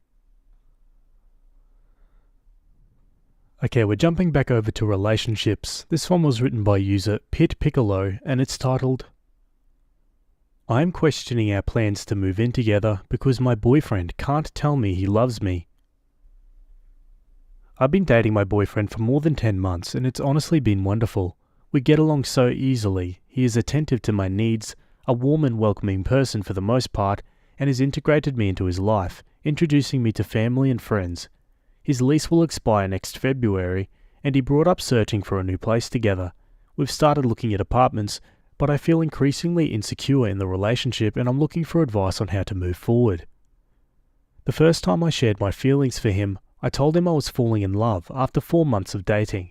Admittedly, that was quite early on and it was understandable that he didn't reciprocate at the time, but he literally only said, "That's nice," in response. We had a bit of an emotional discussion afterwards where I told him this made me feel rather unsure of his feelings, but he reassured me we were fine and it didn't weigh too heavily on my mind afterwards. Fast forward another 6 months, we had a lovely weekend together and I casually told him I loved him. No big moment or anything, but we had been drinking a bit, and the only thing he said in response was that he would like to hear me say that when I'm sober. It didn't come up the next day, but 2 weeks or so later, we were lying in bed and talking about the move that may be ahead, and I was honest with him and told him I felt a bit insecure to share my feelings with him at this stage because he hadn't reciprocated, and that this makes me feel nervous about our move. He told me it made him sad that I was so focused on words rather than action, that he had serious feelings for me, that he really liked me. I have to admit, this made me so sad to hear. I asked if he could tell me the reason why he wouldn't say he loves me, but he said he couldn't. So here we are. Of course, he shouldn't say it just because he feels forced, so I feel like I shouldn't bring it up again. But at the same time, it feels absolutely insane to me to move in together with your partner when they can't tell you they love you. Is that valid? Is it a bad sign for our future, or a sign of a lack of emotional connection? Should I give him more time and proceed with our plans for now? I don't know if I'm being overly anxious, or if this is as bad as it feels. Any advice or experience is much appreciated. Yeah, moving in together is a huge step forward in a relationship, and so is saying the 3 words.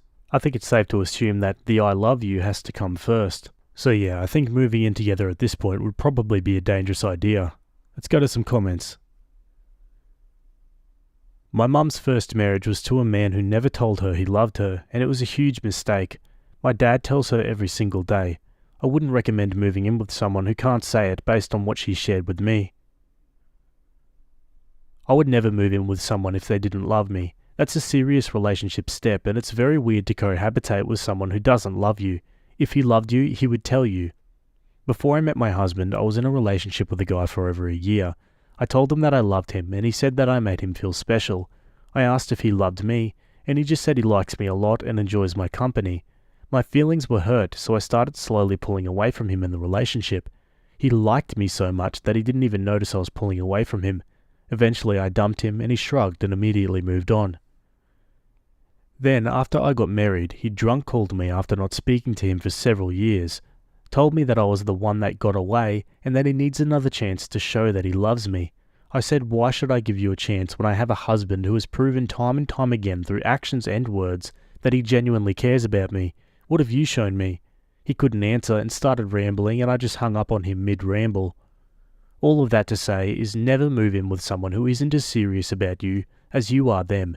Why would you want to entangle finances and make it extremely hard to break up and move on from someone who doesn't love you? Really think about that before you make a huge mistake. And Opie says, not sure if this will get buried under all the comments, but just wanted to thank all of you for sharing your thoughts and in many cases also your personal experiences. It is all extremely validating and helps me focus on my needs. Yeah, and fingers crossed Opie makes the right decision here. What would you guys do? Let me know in the comments. My sister thinks I'm not considering her feelings while proposing. Throwaway, as my family has my main account. So I, 26 female, am planning to propose to my boyfriend, 27. We've been dating for 4 years now, and he's the most important person in my life. We've discussed marriage. He was very eager to propose and has been saving money for some time, I think.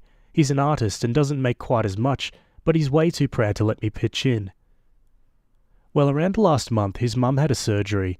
I won't go into details, but it costed his parents quite a lot. She doesn't have insurance, I don't know why. He transferred their money from his own savings as well, but didn't tell me that. I even offered to help. That day, I found him crying in our room. He told me all this and kept on apologising that the money he was saving for the ring had to go into helping his mum, and now he can't propose on our anniversary as he was planning to. It was so heartbreaking for me to see him like this, to be honest. I don't give a damn about that ring. I want to marry this guy, and I'd have done that in a courthouse if he'd agree. I told him all of that, but for him, things like these are important. I actually kind of yelled at him as well for worrying about the wrong reason, lol. He told me to give him some time as he wants to get me the best he can. Well, I've decided to propose on our anniversary. I'm doing it on a beach we used to visit a lot as kids back in our hometown. I'm picking up the ring next week. Here comes my sister, 28. She's had multiple failed relationships and still lives with their parents. She saw me looking at a ring photo when she was visiting me this Christmas, so I told her I was planning to propose at the beach. She went silent for a minute and asked me if I was kidding her. Apparently she caught her boyfriend of 2 years with someone else on that same beach and hates that place now. I wasn't aware of this. This breakup was in September, and back then she told me he was cheating and left her. She now wants me to cancel the whole thing and do it somewhere else. I admit, when her relationship ended, she took it pretty hardly. We all liked him, and my sister was convinced he was the one, so the breakup was really bad for her. Yes, it sucks what happened to her, but I don't know why that should affect my plans. Me and my boyfriend visit that place every time we're there, and it holds some importance to both of us. She's now calling me selfish, and how I only want to hurt her by reminding her of that trauma. She then proceeds to talk about my boyfriend and how he can't propose and should be ashamed. I shut that down quickly and told her to drop that topic. The rest of the day she was moody, and when she left she was crying and called me heartless. She's now texting me and saying me getting engaged isn't important enough and I need to change the destination. I need advice on how to deal with her. Am I really in the wrong here? All I know is I'm not changing the location whether I'm wrong or not. I'm kind of guilty, but that's just because we've been close since we were kids, and I don't really want to hurt her. Should I comfort her or something, or is she being unreasonable? Also, she lives with our parents and we're close too, so cutting her off isn't an option. Yeah, I mean, it's unfortunate for the sister, but that doesn't mean she can be all controlling like this. Let's go to some comments. This is very controlling of her. You're allowed to continue having happy memories at a place you love, even if she had something awful happen to her there. She doesn't have to attend your proposal. It sucked that this happened to her, but if she has trauma because of it, to the point that other people in her family should not go to the place that infidelity occurred, she should start therapy. Your proposal and engagement are not about her, period. It would be best if you could find a way to tell her this assertively, yet compassionately. She's not going to be present, I assume, and she can avoid looking at any pictures you share if it's going to upset her. Yeah, it sucks for her. Good thing your engagement isn't about her. What's next? You can't get a dog because she was once bitten by one? You can't swim because she almost once drowned? Like you've said in a comment that she's acted entitled in the past as well, this isn't your problem. She needs to deal with her feelings about this. As long as she's not causing problems like telling your boyfriend, you don't have to worry about this. Make sure she doesn't know any more that she already does. I hope your proposal goes well. Your boyfriend is really lucky. The location of your proposal or engagement is special to you and your boyfriend. That is what matters. In general, it's a good thing to be considerate of the feelings of the people you know within reason, but I don't think this request from your sister is reasonable. She has had a bad experience with this location, not you. You shouldn't be asked to change plans because your sister had a bad time once at a spot that you weren't even aware of until after your plans were made. I don't actually think she's upset at the location itself. She's upset that her younger sister is lapping her in relationships. She's upset that while her last relationship had ended badly, yours is growing and moving forward positively. Instead of addressing her own feelings of envy and insecurity, she's redirecting it at you in an attempt to make your relationship milestone less meaningful for you and your boyfriend. If you were to change plans for her, then where would it stop? Right now it's to change a location because her boyfriend was caught cheating there, a key fact unknown to everyone until now. What happens when you make wedding planning decisions that have some significance to her and her failed relationships? Can't have a specific caterer because they got Italian food one time together, flowers being banned because he tried to apologize to her with them, her skipping your wedding altogether because it reminds her of what she might have had. Everyone experiences loss and moments in their life. It's on that person to cope with them and the fact that life continues on, especially where others are concerned. Time for your sister to grow up and be happy for you, or at least pretend to be. As for dealing with her, it's best to be direct and firm. Tell her that you're going through with your plans, and while you understand it's a painful location for her, it is important to your relationship. Tell her that she doesn't need to be involved with your proposal and won't be exposed to that location. At the end of the day, the proposal will very quickly become overshadowed by wedding planning and a wedding, so the only people who will look back on your engagement are you and your hopefully soon-to-be fiancé.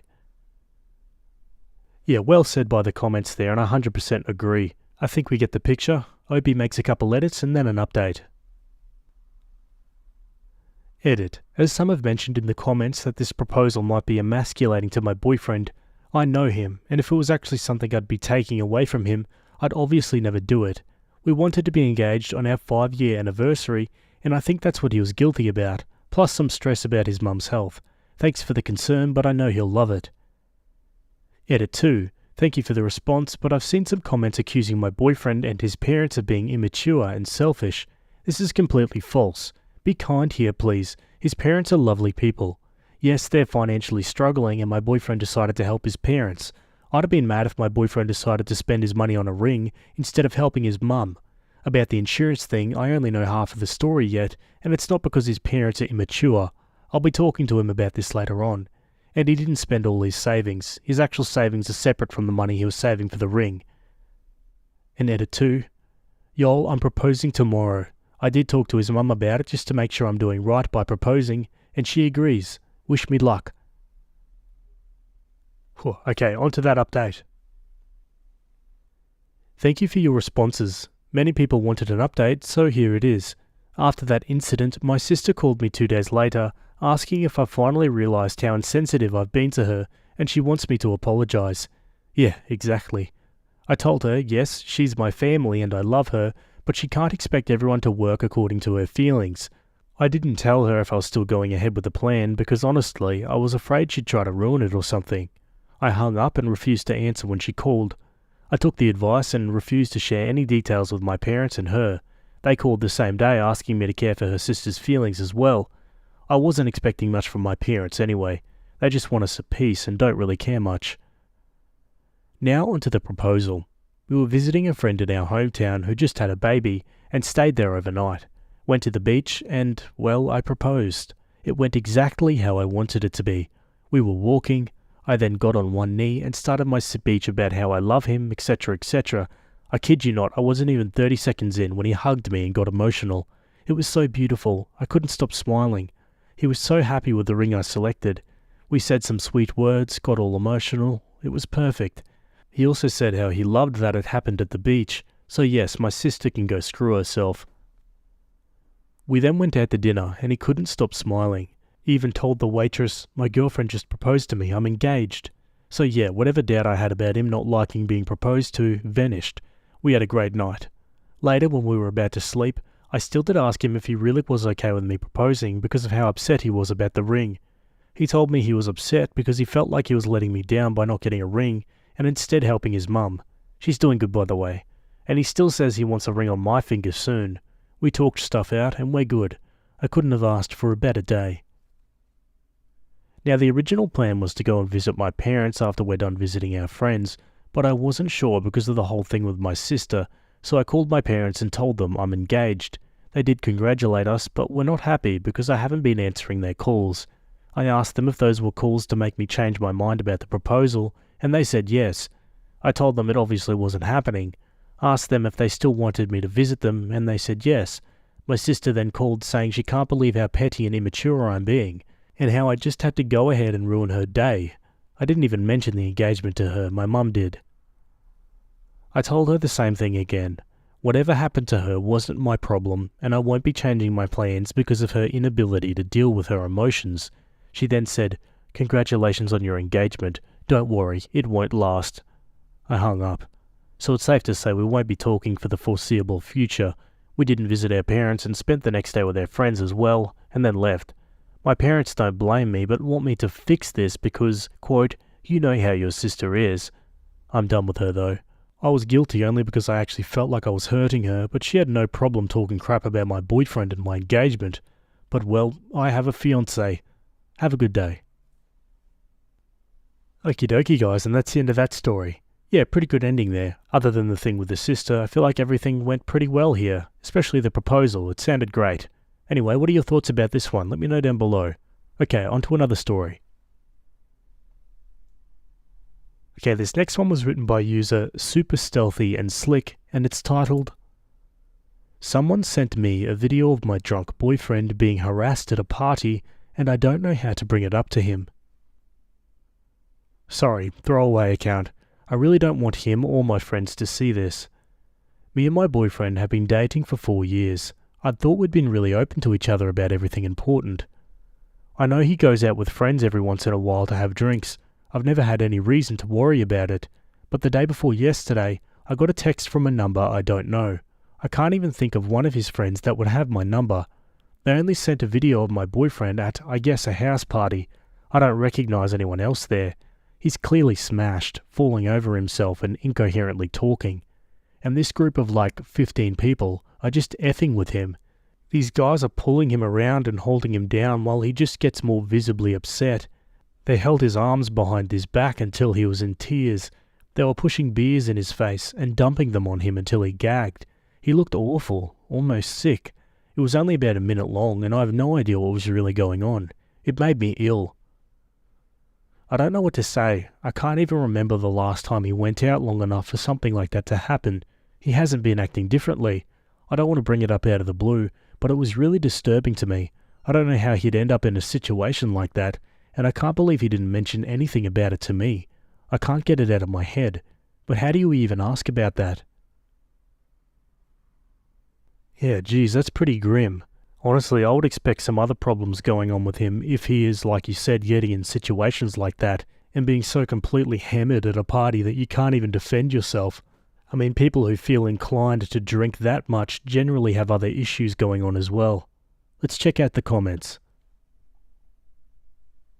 Quote, "Someone has sent me a video of you during a party, and now I'm really concerned about your safety with the people you hang out with. I need to ask you some questions so I can know you're safe now." I'd say that.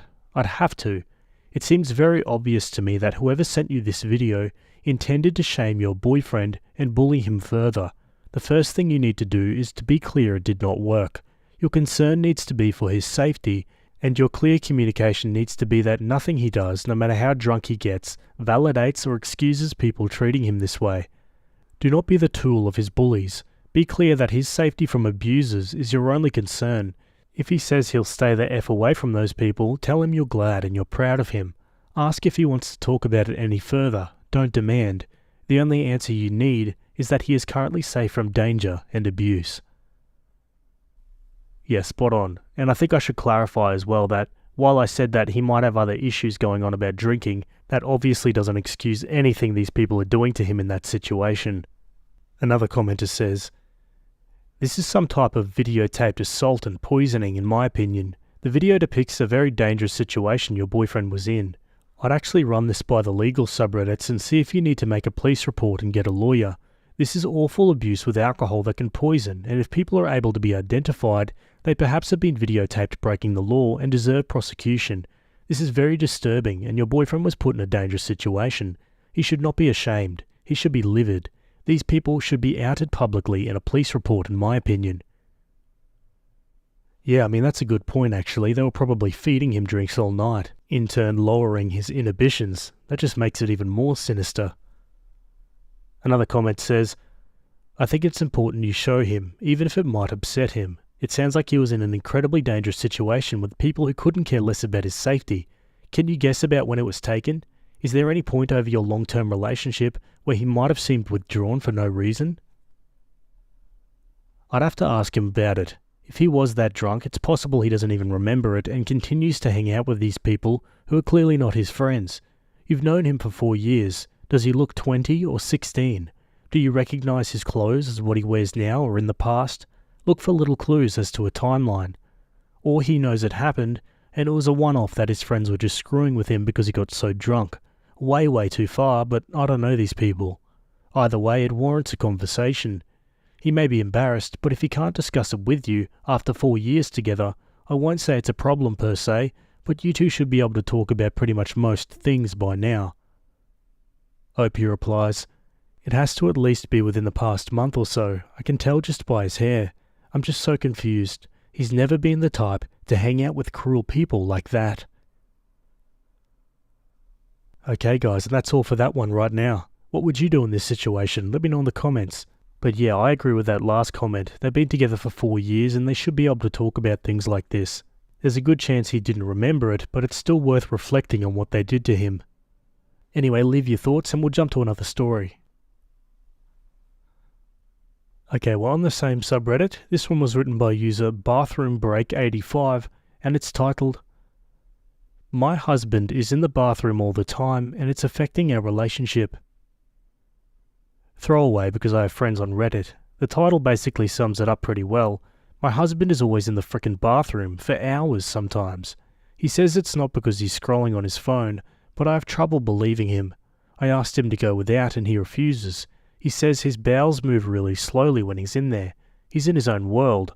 Once I fell and broke my wrist, and I called for him for almost 40 minutes to come help me, to no avail. We've recently had a baby. He starts crying always whenever he goes to the toilet. It always falls on me. If I'm breastfeeding and he's in the bathroom when a delivery arrives, I have to stop to open the door. He can't because he'd, quote, lose concentration when he's in the zone. His exact words. I know this feels ridiculous and fake, but I swear it isn't. I've talked to him, but he just doesn't see it. Says it's his biological need and can't do anything about it. I just can't stand it anymore. Have I mentioned that we only have one bathroom? I've had to do my business in the sink more times than I'd like to admit. I get so mad I want to call it quits, I swear. What can I do to make him understand? Jeez, talk about bizarre. Let's go to the comments.